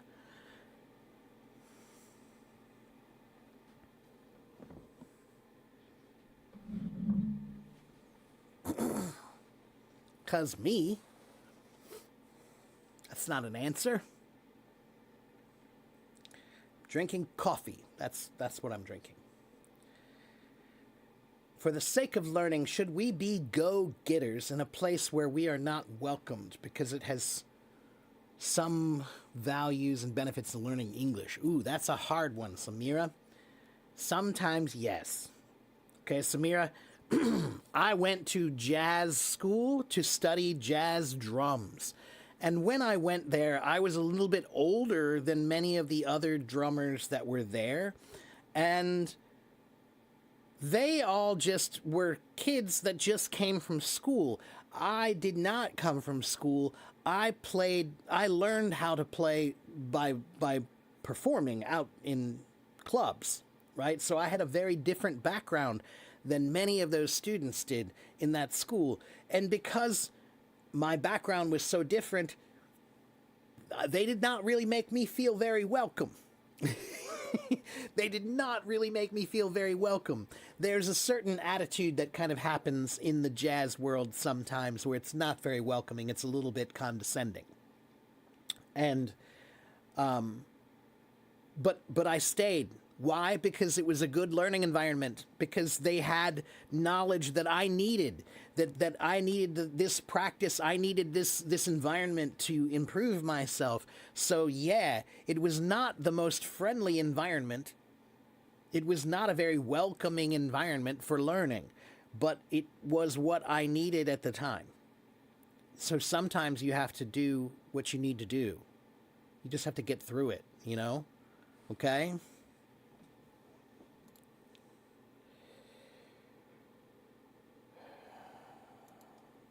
Can I tell us a little bit about the unique features of the city where you live? This would be interesting. Okay, sure. I live in the city of Cincinnati, Ohio. Cincinnati is in the southwest corner of Ohio, and Ohio is in the middle eastern section of the United States. Ohio is below, if you know where those big Great Lakes are, the 5 Great Lakes in the United States, Ohio is below those, okay? In the middle. And my city is, it's not a very, very big city. It's a somewhat small to medium-sized city. And it has a lot of German history. This city was mostly founded by German immigrants who came here from Germany. And when they saw the Ohio River, they said, wow, this river looks just like the Rhine River in Germany. They had the Rhine River, and we have the Ohio River. So when they came here, they said, well, this looks a lot like home, so we're going to stay here. And they named the city Cincinnati, and it's named after a Roman, I think he was a consul. A consul, it's like a politician, we'll call it a politician. He was a Roman politician who became emperor, king, leader. He became the leader for just like 2 weeks. For 2 weeks, he became the leader, and for that 2 weeks, he did everything that he needed to do. He fixed all the problems, and then he quit and went back to being a farmer. So he's famous because he became the most powerful leader, but he didn't keep that power. He just fixed the things he needed to fix, and then he went back to farming. You know, he was a humble guy. He went back to doing what he believed his ethics and morals were best put forth for. Okay? So that's Cincinnati.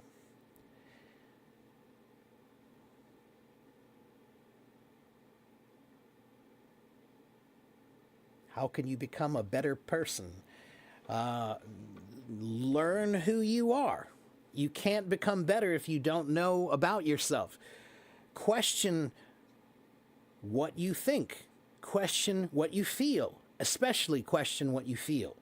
Almost every bad feeling that you have is a lesson waiting to be learned that you just haven't thought about. Why am I angry about this? Why do I not like this person? What is it about this that bothers me? There's so much to learn, but you just don't. You don't think about it, so you never learn. Right? So that's step one, is think about who you are and what you do and whether that's good or not. And then think about who you were yesterday. Whoever you were yesterday, try to be better today. Schools only teach us reading and writing, but they never focus on speaking and listening.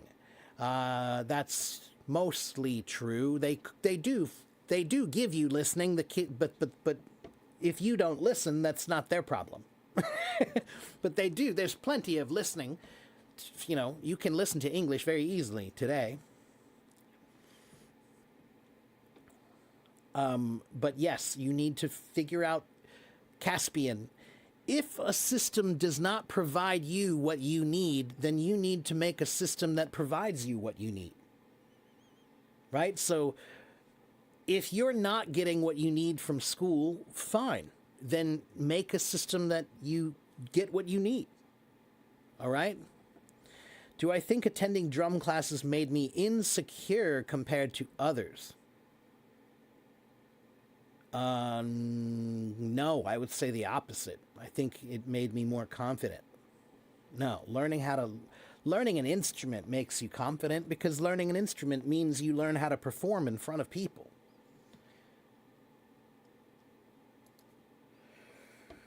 What if that maybe caused me bullying? Samira, I don't want you to do anything that would be... I don't want you to do anything unhealthy, all right?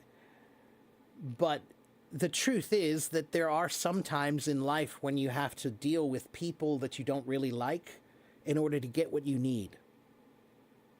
Okay? Sometimes you have to deal with the people that you don't really like just to get what you need. All right? But don't put yourself in an unhealthy situation. Okay? What I would say is maybe go to that environment, but anytime somebody is trying to bully you or whatever, just walk away. Just walk away. Don't say anything. Walk away. That's the power move. Okay? As soon as they start making fun of you, don't make a face. Don't do anything. Just walk right away. Every single time they do that, don't give them the audience. See, when they make fun of you, it only works if you let it work, right? And so sometimes they say things that hurt, yeah, and I know it does, it hurts. But sometimes you just have to say, whatever they're saying, I'm just going to walk away. And now, whatever they're saying, it's like, has no effect, because you're not there to hear it, right?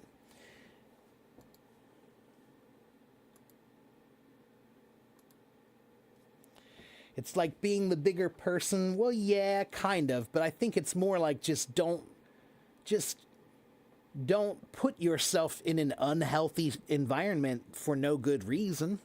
If it's unhealthy, then walk away, right? And even better, tell them. You know, Samira, you can just say, I'm here to learn, and you're making it a little harder for me to learn. Is there a reason why?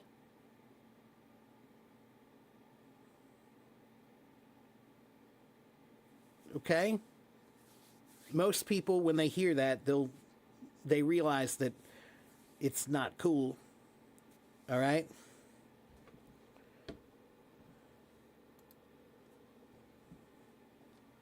You said that, but they never answer you. They just ignore you. Okay, well then they are a child and you are an adult, so just be an adult and walk away. There are many people who are older, but they are children. Okay? So anytime I meet a person who is a child, I walk away. I try to. My father is probably laughing at me right now because he knows I don't walk away all the time.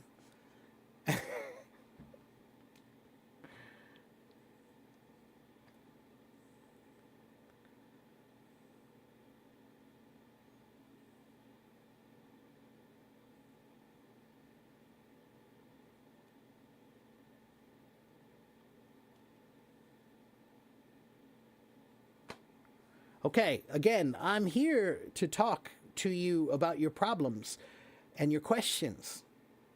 Do you have questions? Do you have problems? You do. You have them. So give them to me.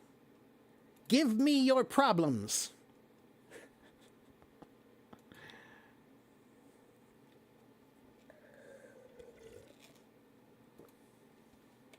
Give me your problems and I shall dispel them.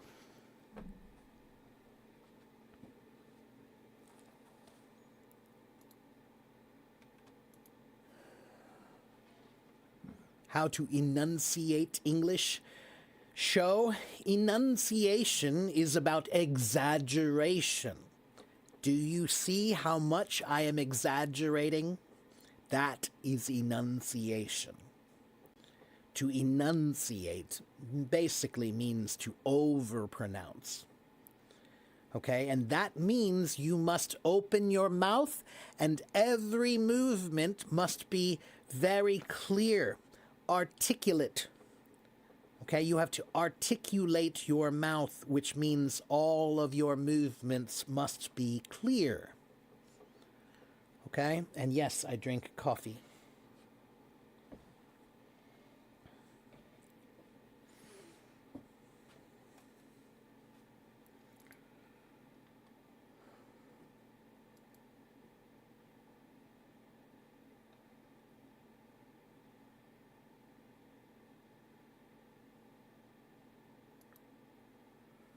We had a good environment before, but a disagreement caused bad vibes. Okay, well then just when you go in that room, you're like this. Got it? Just do what you need to do and get out. All right? And when they speak to you, you can just say, I'm sorry, I don't speak English.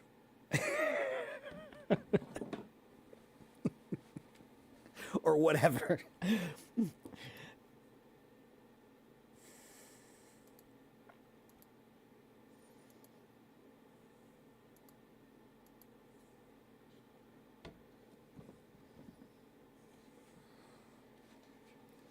What's the difference between apart from, besides, and except? Nothing. Charisse, 我感觉他们是都是一样的，都可以说，都可以. You can say any one. Apart from this, blah, blah, blah, blah, blah. Besides this, blah, blah, blah, blah, blah. Except this, blah, blah, blah, blah, blah. Pretty much they're the same. Okay? Now, there might be a couple of situations where one word would be better than the other, right? Like, for example, except, right? If I say, everybody get on the bus except for John and Jane. Okay, everybody get on the bus except for John and Jane. In this case, I want to use the word except because except means to remove, to exclude. X means out. Okay, so X, the EX part means you're out of it. So you're taking them out.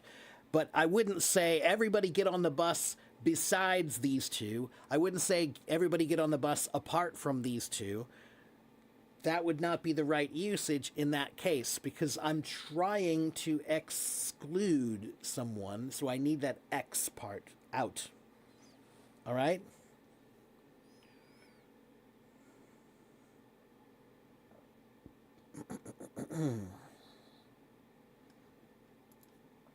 Your son doesn't want to go to junior high school. Your son doesn't have a choice. Melissa, your son has to go to junior high school. You tell your son, you don't have a choice. You must go. But now you do have a choice. When you go, you can be a dummy or you can try to not be a dummy. That's the way school works. School is you can go there and be a dummy and get nothing. Okay? And many people do.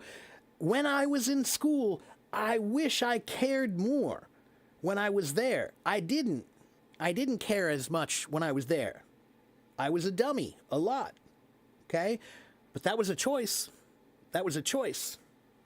So when you go to school, you have a choice. You can go to school and be a dummy and get nothing, or you can go to school and try to not be a dummy and get something.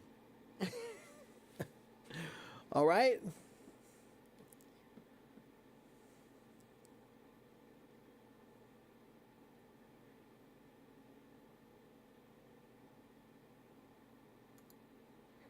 You know what I try to tell people is this. Think about it like this. It's like reading. Okay, some people go to school and some people don't go to school, right? Some people can read and some people cannot read, right? But when you think about somebody who cannot read today, if you think about somebody who cannot read, they're not able to read anything, what do you feel about that person? They can't read a menu. They can't read a street sign. They can't read a book. They can't read anything. They can't read a birthday card. How do you feel about that person?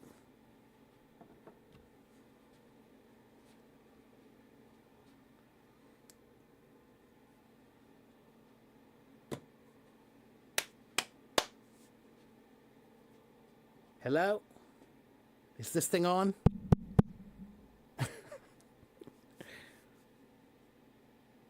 If you see someone who cannot read, how do you feel about them?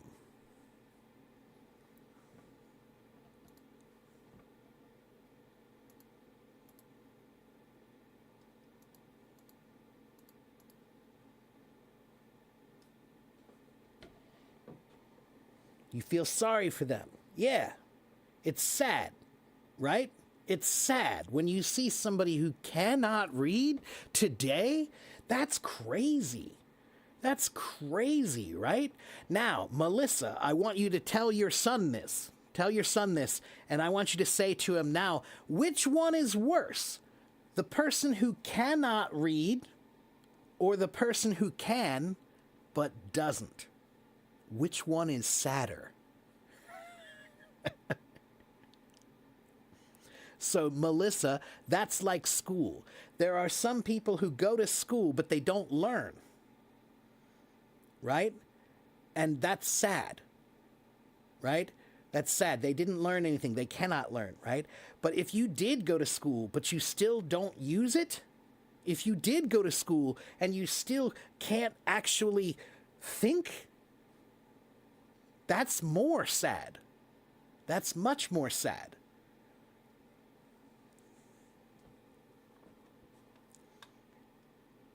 Knowledge is power. Knowledge is power. The more knowledge you have, the more that you can understand the world that you live in. The less knowledge you have, the less you understand. Sometimes people are happier that way. Sometimes people are happier when they don't really understand. But if you want to understand, then you need to learn.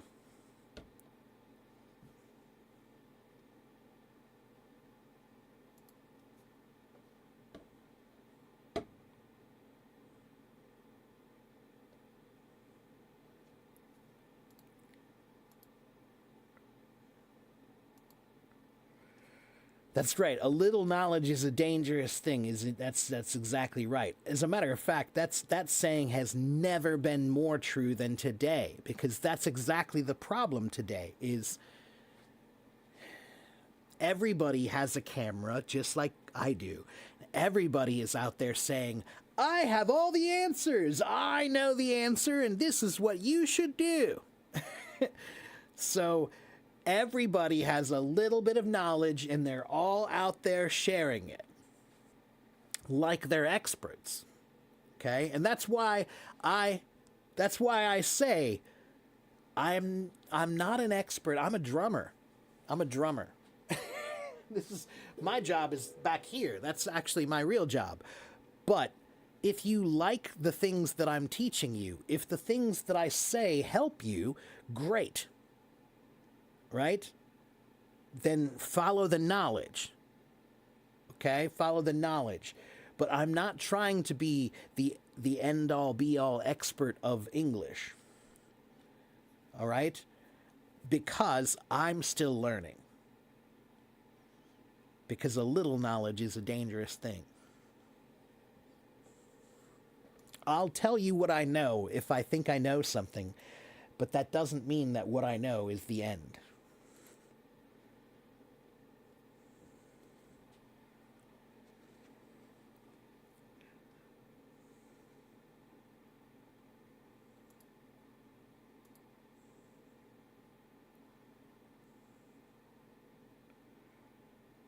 How do you let things go, Sisak? I'm not very good at that. I often don't let things go. I have a hard time letting things go often. So it can be hard. It can be very hard. Just the other day, I had one bad live stream where it just got crazy. It just got weird. People were asking weird things, and it just, the vibe got really weird. And it bothered me for 48 hours. I was thinking about how much this bothered me. And I made the PDF because of how much it bothered me. And I'm fine now, but see, I had to think about it. I had to work through it. Sometimes you can't let it go. Sometimes you have to work through it.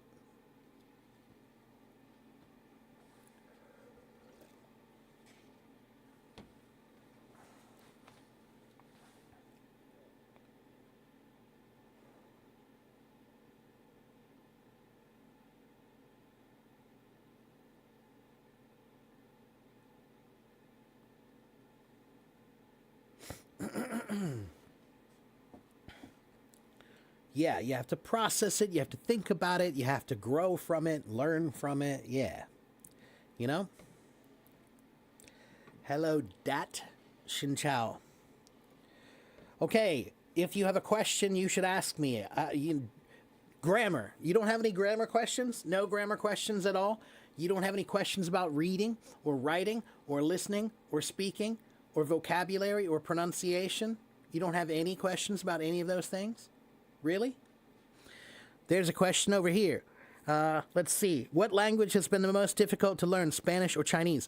I don't speak Spanish. I learned Spanish for about a year, but my Spanish is very, very, very, very, very basic, so I cannot speak Spanish. I found Spanish to be more difficult than Chinese, and German was more for me, German was more difficult than Chinese. So I think it's different for everybody, really. Can I explain the word incorporate? It means to make something part of something else. To incorporate. Let's look at the word. Incorporare, I think, is where it comes from. Incorporatus, incorporare, yeah. So it means to make into one body. To incorporate means to make one body. The word corpus, corporis means body. Corpus means body. So that's why we have the word corpse. A corpse is a body, right? A dead body.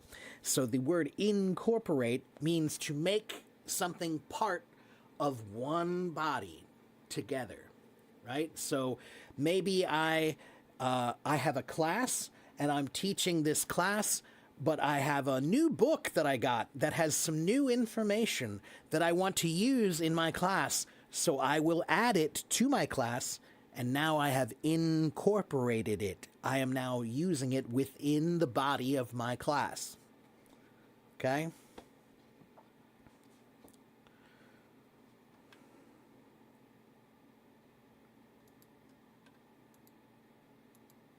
Is it a good lesson for me to be a better person? Yeah, sure. Yeah.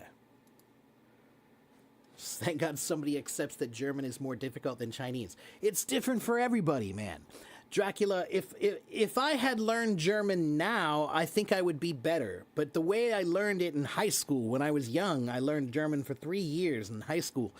But the way I learned, I didn't know anything about languages then, and the way I learned was the way they teach the standard way, and I don't think that's a very effective way. The studies show in America, when we teach foreign languages here, our success rate in language classes is about 13%. 13%. So that means that if people study a language here for a year or more, only about 13% of them actually can really use it. That's sad.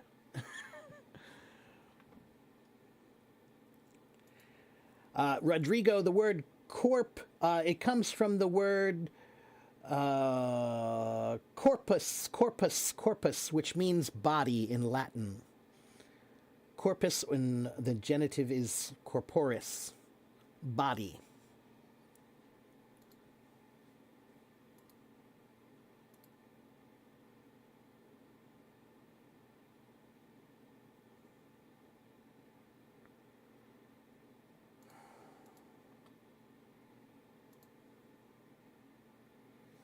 Is speaking and communication skills so important? Well, yeah, of course they are.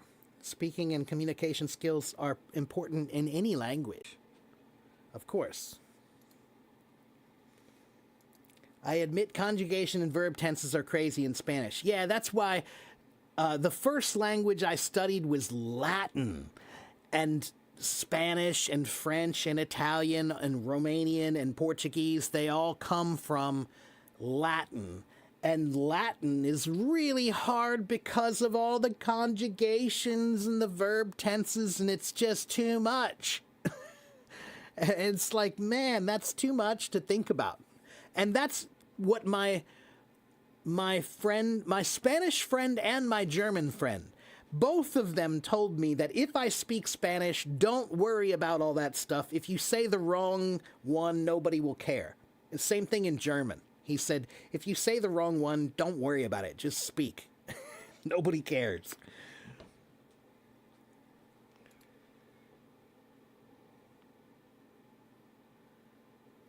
Can I give advice regarding how to study German every day so you can improve your German? Well, most of the tips that I give are conceptual tips about learning language. So they work for English, but they do work for most other languages too.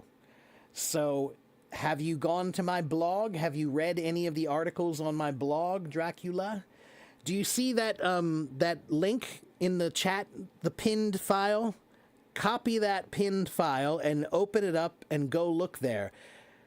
Everything you need to know about me and what I'm doing here is in that file, but there are also 4 blog articles about thinking in English, about how to learn vocabulary, about the parts of language, and about asking good questions. I think those are the 4 articles that I gave. And those articles can be used for German too. Okay?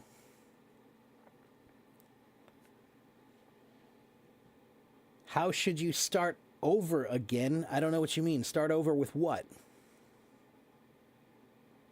Latin is very important. Latin, it helped a lot. I admit that I don't speak Latin, and I almost failed that class. But what I learned in that class, man, was that really useful and helpful to me for languages. 我不会说中文，很多人问我这个问题，我不会说。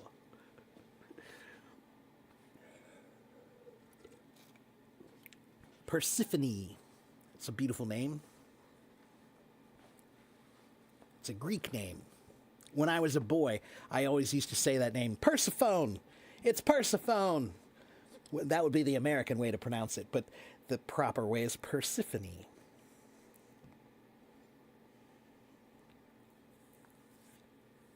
The Greek way. It's a Greek name.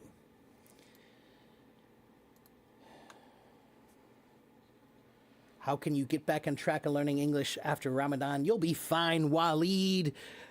You have lots of energy, Waleed. You just need to learn how to focus it. Waleed, did you ever play with a magnifying glass when you were a boy? Did you have a magnifying glass and you get the sun and you make it burn things, right? Did you ever do that? use a magnifying glass to burn things? Did you ever try that, Waleed?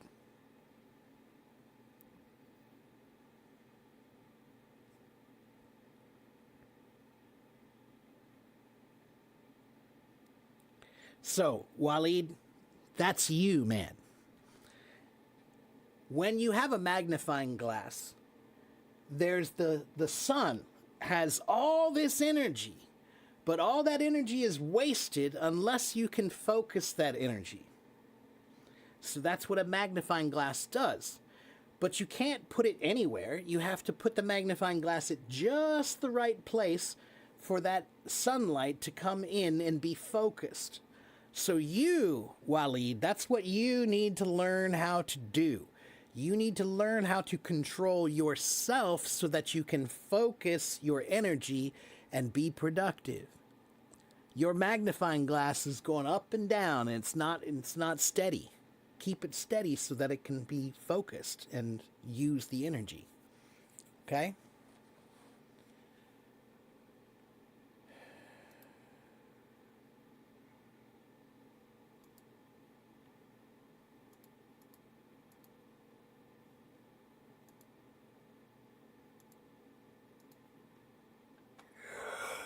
Oh, excuse me.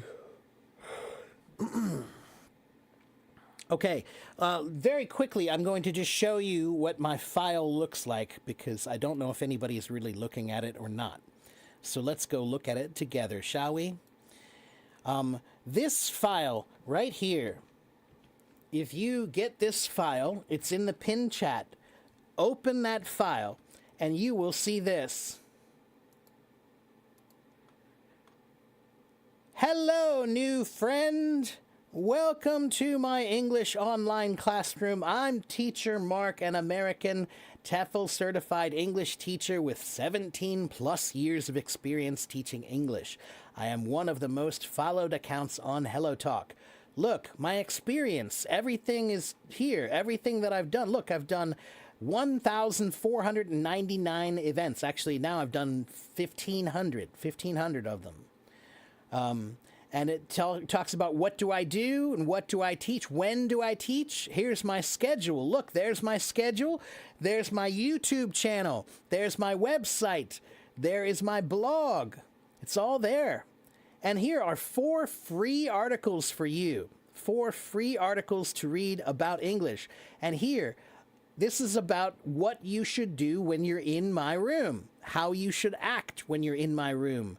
What you should ask questions about when you're in my room. Okay? So you should get the file, get the file, get the file. It's in the pinned chat. Get that file. Everything you need to know about me is in that file. If you are serious about learning English, get the file.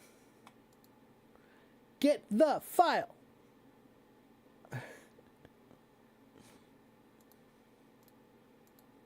Got it?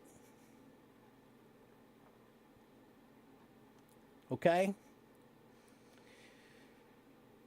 All right.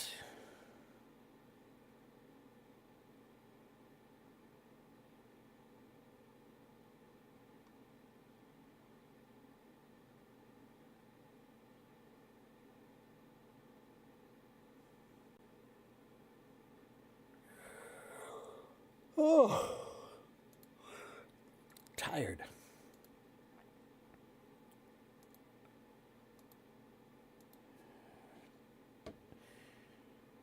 Luke, yeah, I know, it's a pity, but my YouTube channel is just my HelloTalk channel, right? So you can see this just only one time. You can't replay it. If you watch my streams on HelloTalk, if you're in China, there's no problem. You can watch them right here. All right? But you just can't replay it unless you 你需要用梯子.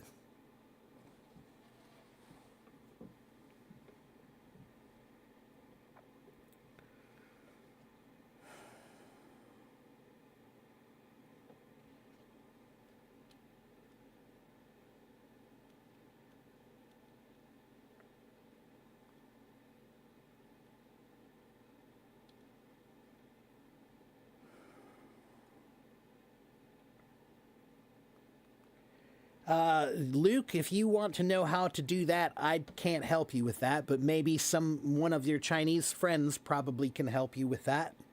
Okay? If anybody knows how to help Luke, send Luke a message about that. Okay?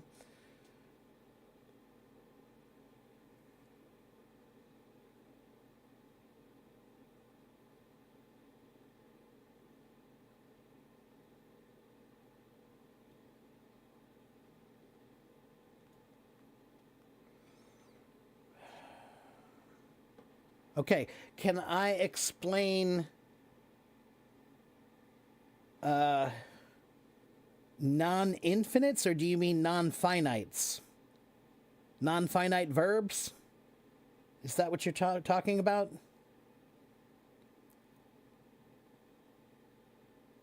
Like to? I want to sleep? Right. So these are verbs that don't change their form based on present, past, or future, right? To is always to. It doesn't change, right? And they don't have any subject agreement. There's no, like, you don't have to worry about how they fit with the other words, really. Okay? But let me ask you a question. What exactly is you said you're confused between them. What are you confused about? I'm not sure what you're confused by. Me. What, Felix? 你要什么？你要什么？你有问题吗？如果你有问题问我，我是英文老师，现在就是我的英文课，我教你，好不好？me。现在我教他们，大家 ，OK， 很多人是这里啊，很多人听我，不是这里啊，不是只有你，不是只有你。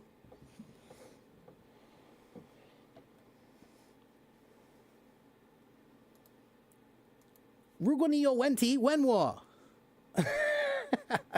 你可以谢。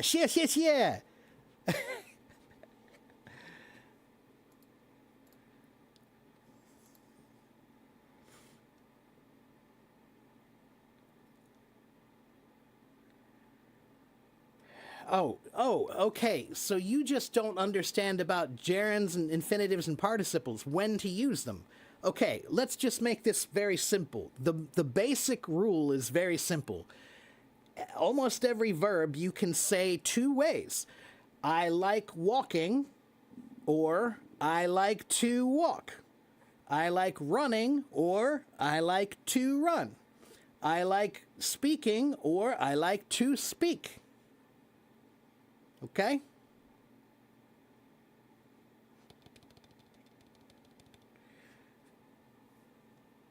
Felix, hello Felix. Me.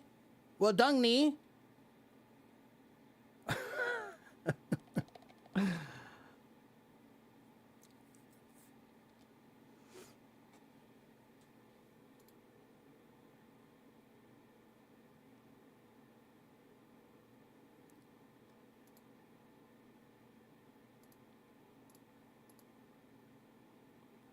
What are you waiting for me to do? Felix, no, the other Felix is another Felix. Oh, 这是很好笑，有两个 Felix 。奇怪，因为这是这个名字就是不是普通的，这是特别的名字。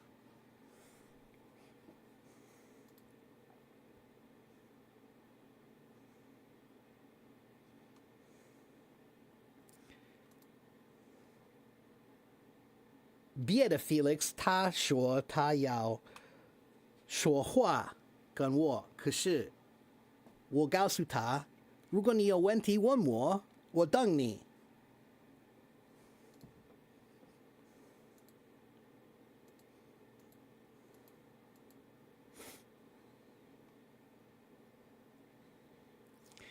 Rajbar, I am speaking English, but I also speak Chinese. Rajbar, you're new. I'm not new. I have been here for 12 years. Okay, Rajbar, go to my file. You see the file in the link, the chat. Do you see that file that I pinned there? Go get that file and read it, and it will tell you everything you need to know about me and what we do here. Go get that file. Okay?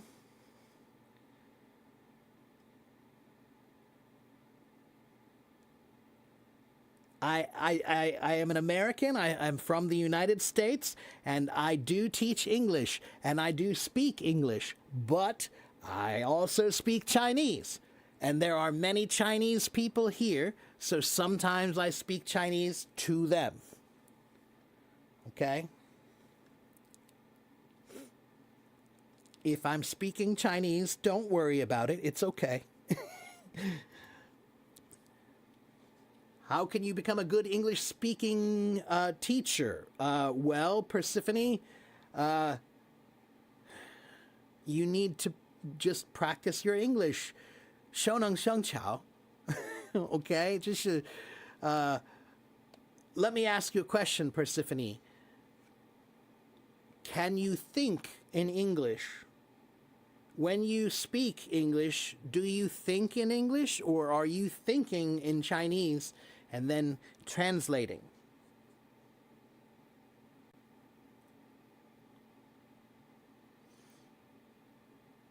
If you are translating, then that's the problem.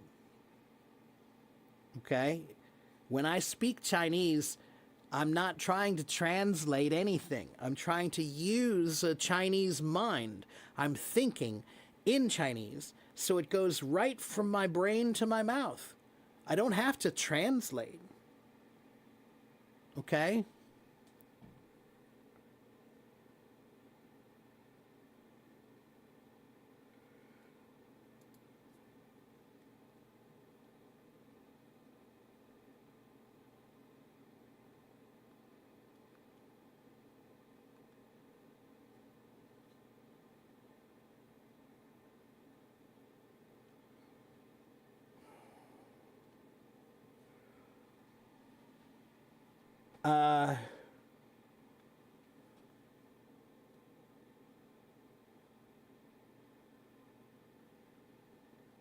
So what is the name of the words that end with ing? Those are gerunds, right? Those are gerunds. If it has an ing, it's a gerund. If it doesn't, then it's an infinitive.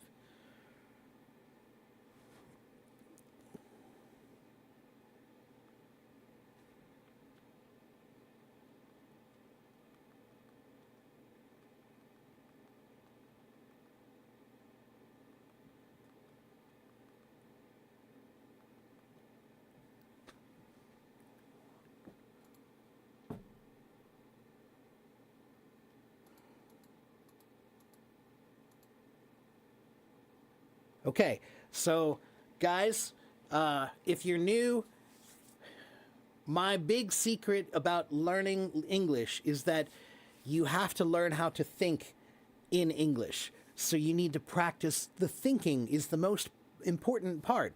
You never practice thinking English. You never do because nobody told you that you have to.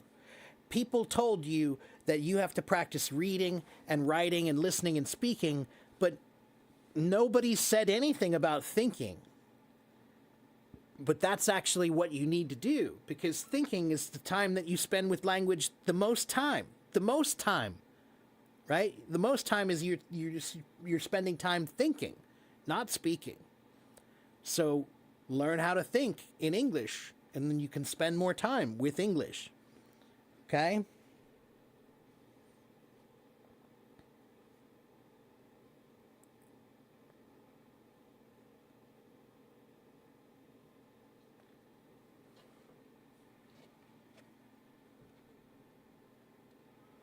You thought gerund was a tense. No, gerund is not a tense. Gerund is when you take a verb and you add the ing to the verb. The word gerund, if I remember right, hold on. Gerundus, something like that. Gerund. Gerundium. Gerundum, to be carried out. to bear, to carry.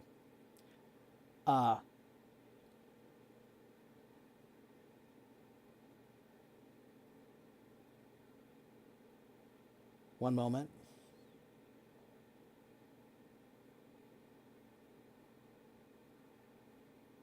So, according to old grammarians, the reason why they created the gerund was because the gerund properly expresses the doing or the necessity of doing something.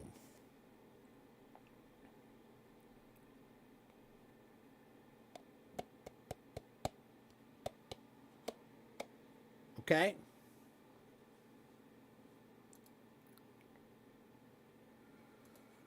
When to use I can't or I cannot? Okay, that's a good question. Diana, I cannot is, we don't usually say that unless you want to be very, very clear or more firm, like stronger, right? Like somebody says to you, can you pick me up from school tomorrow? And you say, I'm sorry, I can't. That's like a very simple and light way to say that you can't do it. You're not able to. But if somebody says, can you pick me up from school tomorrow? And you say, I'm sorry, I cannot. Cannot sounds a lot more firm, like really, it's not possible. Okay? Now, technically, there is no difference in the meaning between can't and cannot. The only big difference is the formality of usage. Cannot is longer and full. It's complete. So when we use the full, complete word, it sounds more serious. Okay?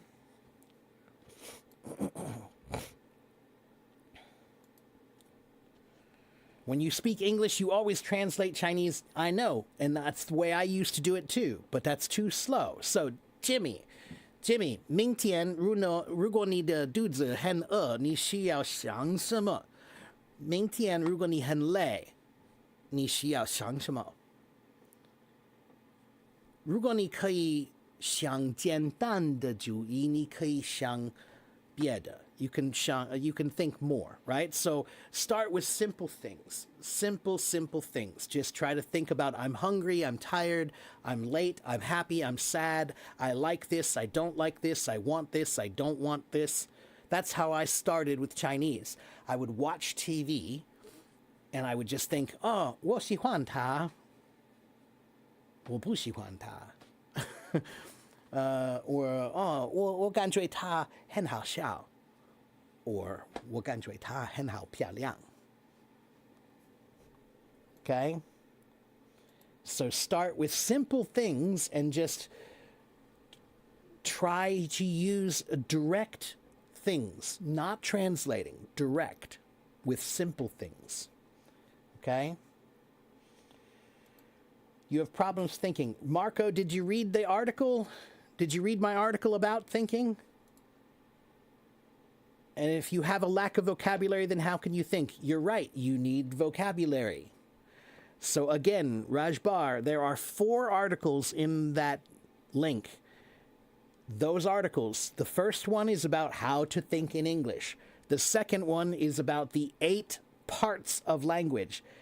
You need to know what the 8 parts of language are so that you can speak well or use the language well. Okay? There's another article about how to learn vocabulary, and then there's another article about asking good questions. If you don't ask good questions, then you won't learn well. So one of the best things that you can do as a student is ask good questions, and you need to know what a good question is. Okay? I'm drinking coffee. No, do not memorize, Persephone. Do not memorize. I want you to learn them, not memorize them. Okay? Rajbar, you have to copy the link, copy it, and paste it into your browser. Okay? Copy the link, paste it, and open it up in your web browser and whatever you use. Chrome, Safari, whatever. Okay?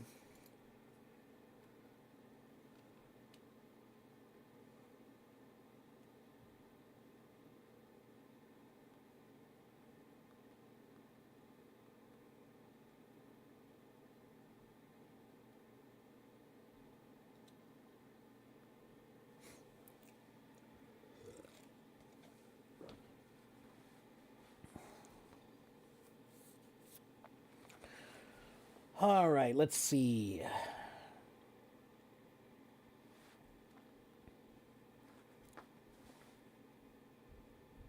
What's the next question? What is the complement of a verb? Verb complements.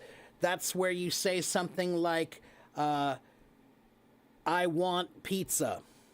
I want is the verb complement. It needs a noun to finish it, to complement it.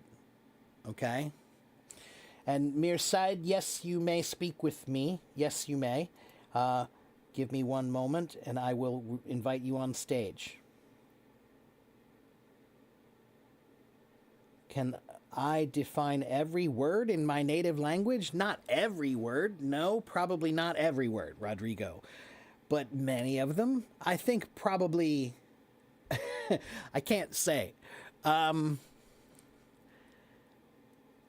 probably can define most words that you have seen. Okay? Sometimes I see a word that's like, oh, I've never seen that word before. Maybe it's some kind of special new word, or it's a word that's used only in some industry or something like that, right? Or it's just a rare word, okay? But I know most of them probably.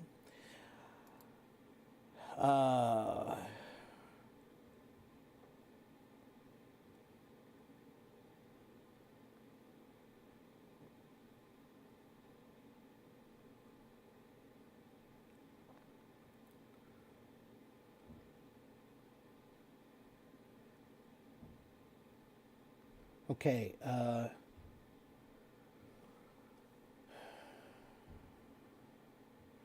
every day you want to speak with me, but Mirsad, I am not here for you. I'm not here for you. I am here for everybody. Do you understand that? Okay? Don't be greedy.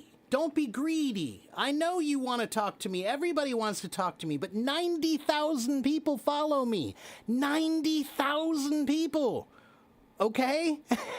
So you cannot just come here every day and say, talk to me, talk to me, talk to me, talk to me, talk to me. There are 69 people here, and I'm helping all of them. Okay? And I have helped you before. I have helped you before, so don't act like I don't help you. I do. All right? You want my recommendation. All right, fine. But you must be patient. How to be as famous as me? That's what you Hi, want to how know are about? you? Hi, how are you? What are you doing? Hello, What are you Mirsad. doing? How was your day? I'm fine. How are you? That's what you want to know is how can you be, how I can I am be, pretty good, thank you. okay? So what can I Yes. help you with? What do you need? I want to improve my English language. I want to get an IELTS exam. Okay. Do you So, know? Do you Mirsad, know IELTS exam? of course I do. How many times have you watched my live streams? When I free, I 3? am watching your live stream. Okay. 3 hours, 4 hours, 3 or 4. 1 hour. Okay. That's good. But did you read my file? Okay. As asked. There's a file. There's a PDF file. It's new. I just started this just yesterday. There's a PDF file that you should read now, right? So go read that PDF file, and probably the questions that you have, all the questions you have are in that PDF file at the answer you need. Probably. Okay. Okay? Okay. And if it's not in that file, then you can come back and you can ask me your question. Okay? But Okay. if you want to learn here, then you should take notes and you should listen to the things I say about how to learn English, because that's what I teach. I teach people a different My way. English. Go ahead.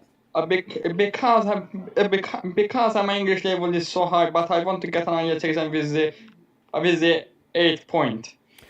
Well, that's very a hard. 6, Okay, 6, 7. But Mirsad, if I took the IELTS test, I don't know if I would get an 8. But you can't get 8? I don't know if I would.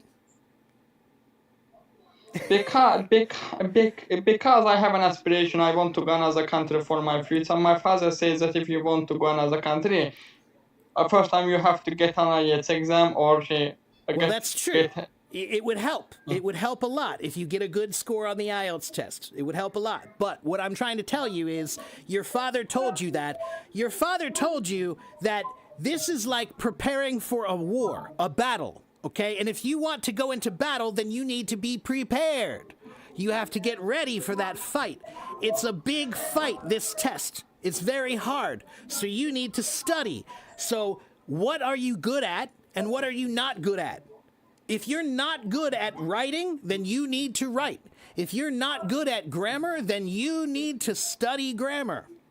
Okay? So you need to make a plan. Like this is a fight. Because I have been to many countries, I lived in Germany when I was child. I know 4 languages, my native language, Turkish language, English language, and German language. Okay. English language approximately B2 level. I need to get C1, C2 level now. Okay, but listen. Every level of language is like a neighborhood. Every language is like, every level is like a neighborhood, right? So A1 and A2, those are small neighborhoods. That's a small neighborhood. So you can learn that neighborhood very fast, very quickly. But B1 and B2, those are big neighborhoods. B2, that's like Tokyo. Tokyo is a big city. It takes a long time to learn so much. So many people come here and they say, I'm stuck at B1, I'm stuck at B2. You're not stuck. It's just big. It's a lot to learn. You're not stuck. You're just not done. Okay? Yes. Because I in the summer, I study 8 hours a day. 8 hours a day. Okay, a day. Yeah. 8 hours but that is good. In 3 months. 8 hours is good, but quantity is not as important as quality. So if you're doing 8 hours of nothing very good, that's not good. If you're doing 2 hours of very good study, 2 hours of good study is better than 8 hours of lazy study. Yes. Okay, so it's not about how many I need hours. to learn a new words. My friend says that the first time you need to learn a new words. Sometimes I can learn a new words, but I can't use the use the sentence. Do you have, how many English books do you have? Over the 10. Okay. How many English apps do you have? 4. How many English YouTube channels do you have? I don't know, because a lot of.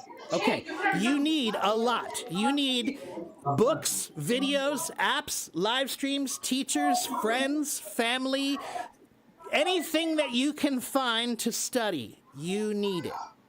Okay? And do as much as you can, but then you need to have a good plan. So again, Mirsad, there are four articles in that link that is in my chat there. There are 4 articles that you must read. Go read those articles and then come back and talk to me. Okay? Okay. Those 4 articles. One article is about how you can learn how to think in English. Thinking is very important to language. The second, learning a language depends on your environment. Yes. That's right. Yeah. So, well, it doesn't depend on your environment because everybody says that. It's not about your environment. It's about your mind. Make your mind English and everything is an English environment. Do you understand? If I go to the moon, if I'm thinking in English, then everything is an English environment.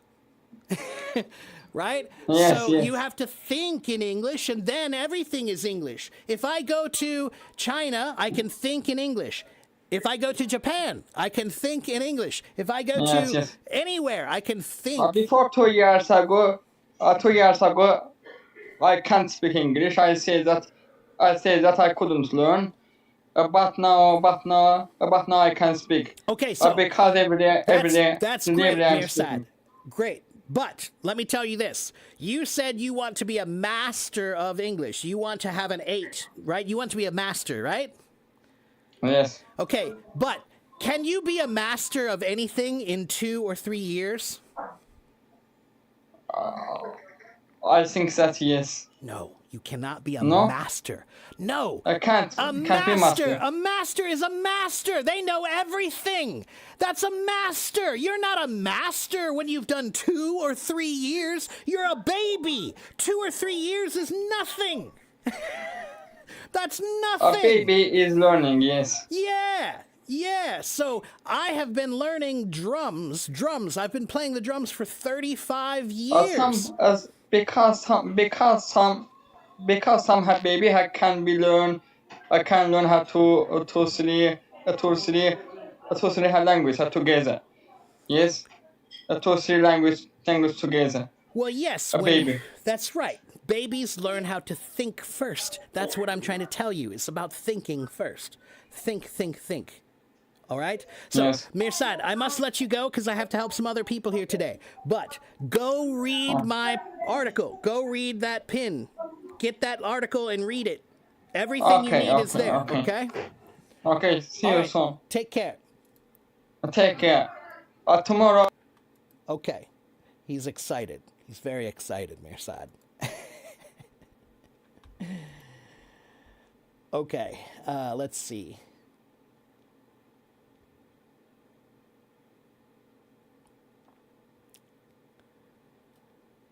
Hello, Gustavo. If you are new, please get the file. Get the file. There's a file right there in the chat. Please get it. If you're new, please go get the file. All right?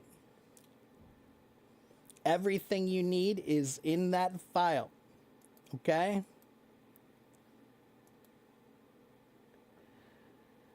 Okay, and it has been 2 hours and 40 minutes. 2 hours and 40 minutes I have been here, and it is 12:20, and I have to go because I have to have lunch. Yes, you are able to copy. Everybody else is able to copy it, so why aren't you? I'm going to put it in the chat. I'm going to put it right here in the chat. Try it now. It's in the chat. Hold it down and copy it. Okay?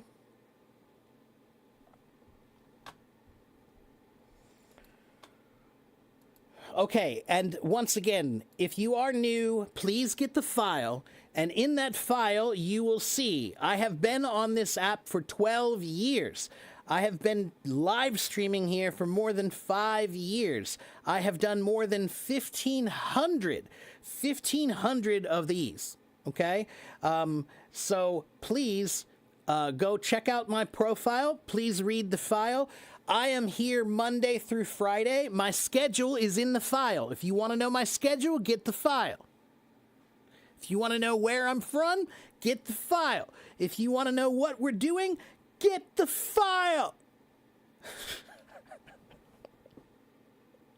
All right? Get the file, get the file, get the file. It's going to be a song I'm going to write. Okay, and here is my YouTube channel. I have a YouTube channel. Here is my website. I have a website. And here is my blog. There's my blog. Go read my blog. Go look at my website. There is a lot there for you on my website. And go check out my YouTube channel. If you want to learn, you can. Okay? All right, that's going to be it for me today. I'll be back. I think I might come back later to play drums, but then tomorrow I might have time for a live stream tomorrow. I don't normally do a live stream on Saturday, but I think I might have time for one tomorrow. So, yeah. Oh, my songs. That's right. Waleed, that's a good question. I'm not sure when those are going to be finished. We're close, but it's not quite finished yet, Waleed.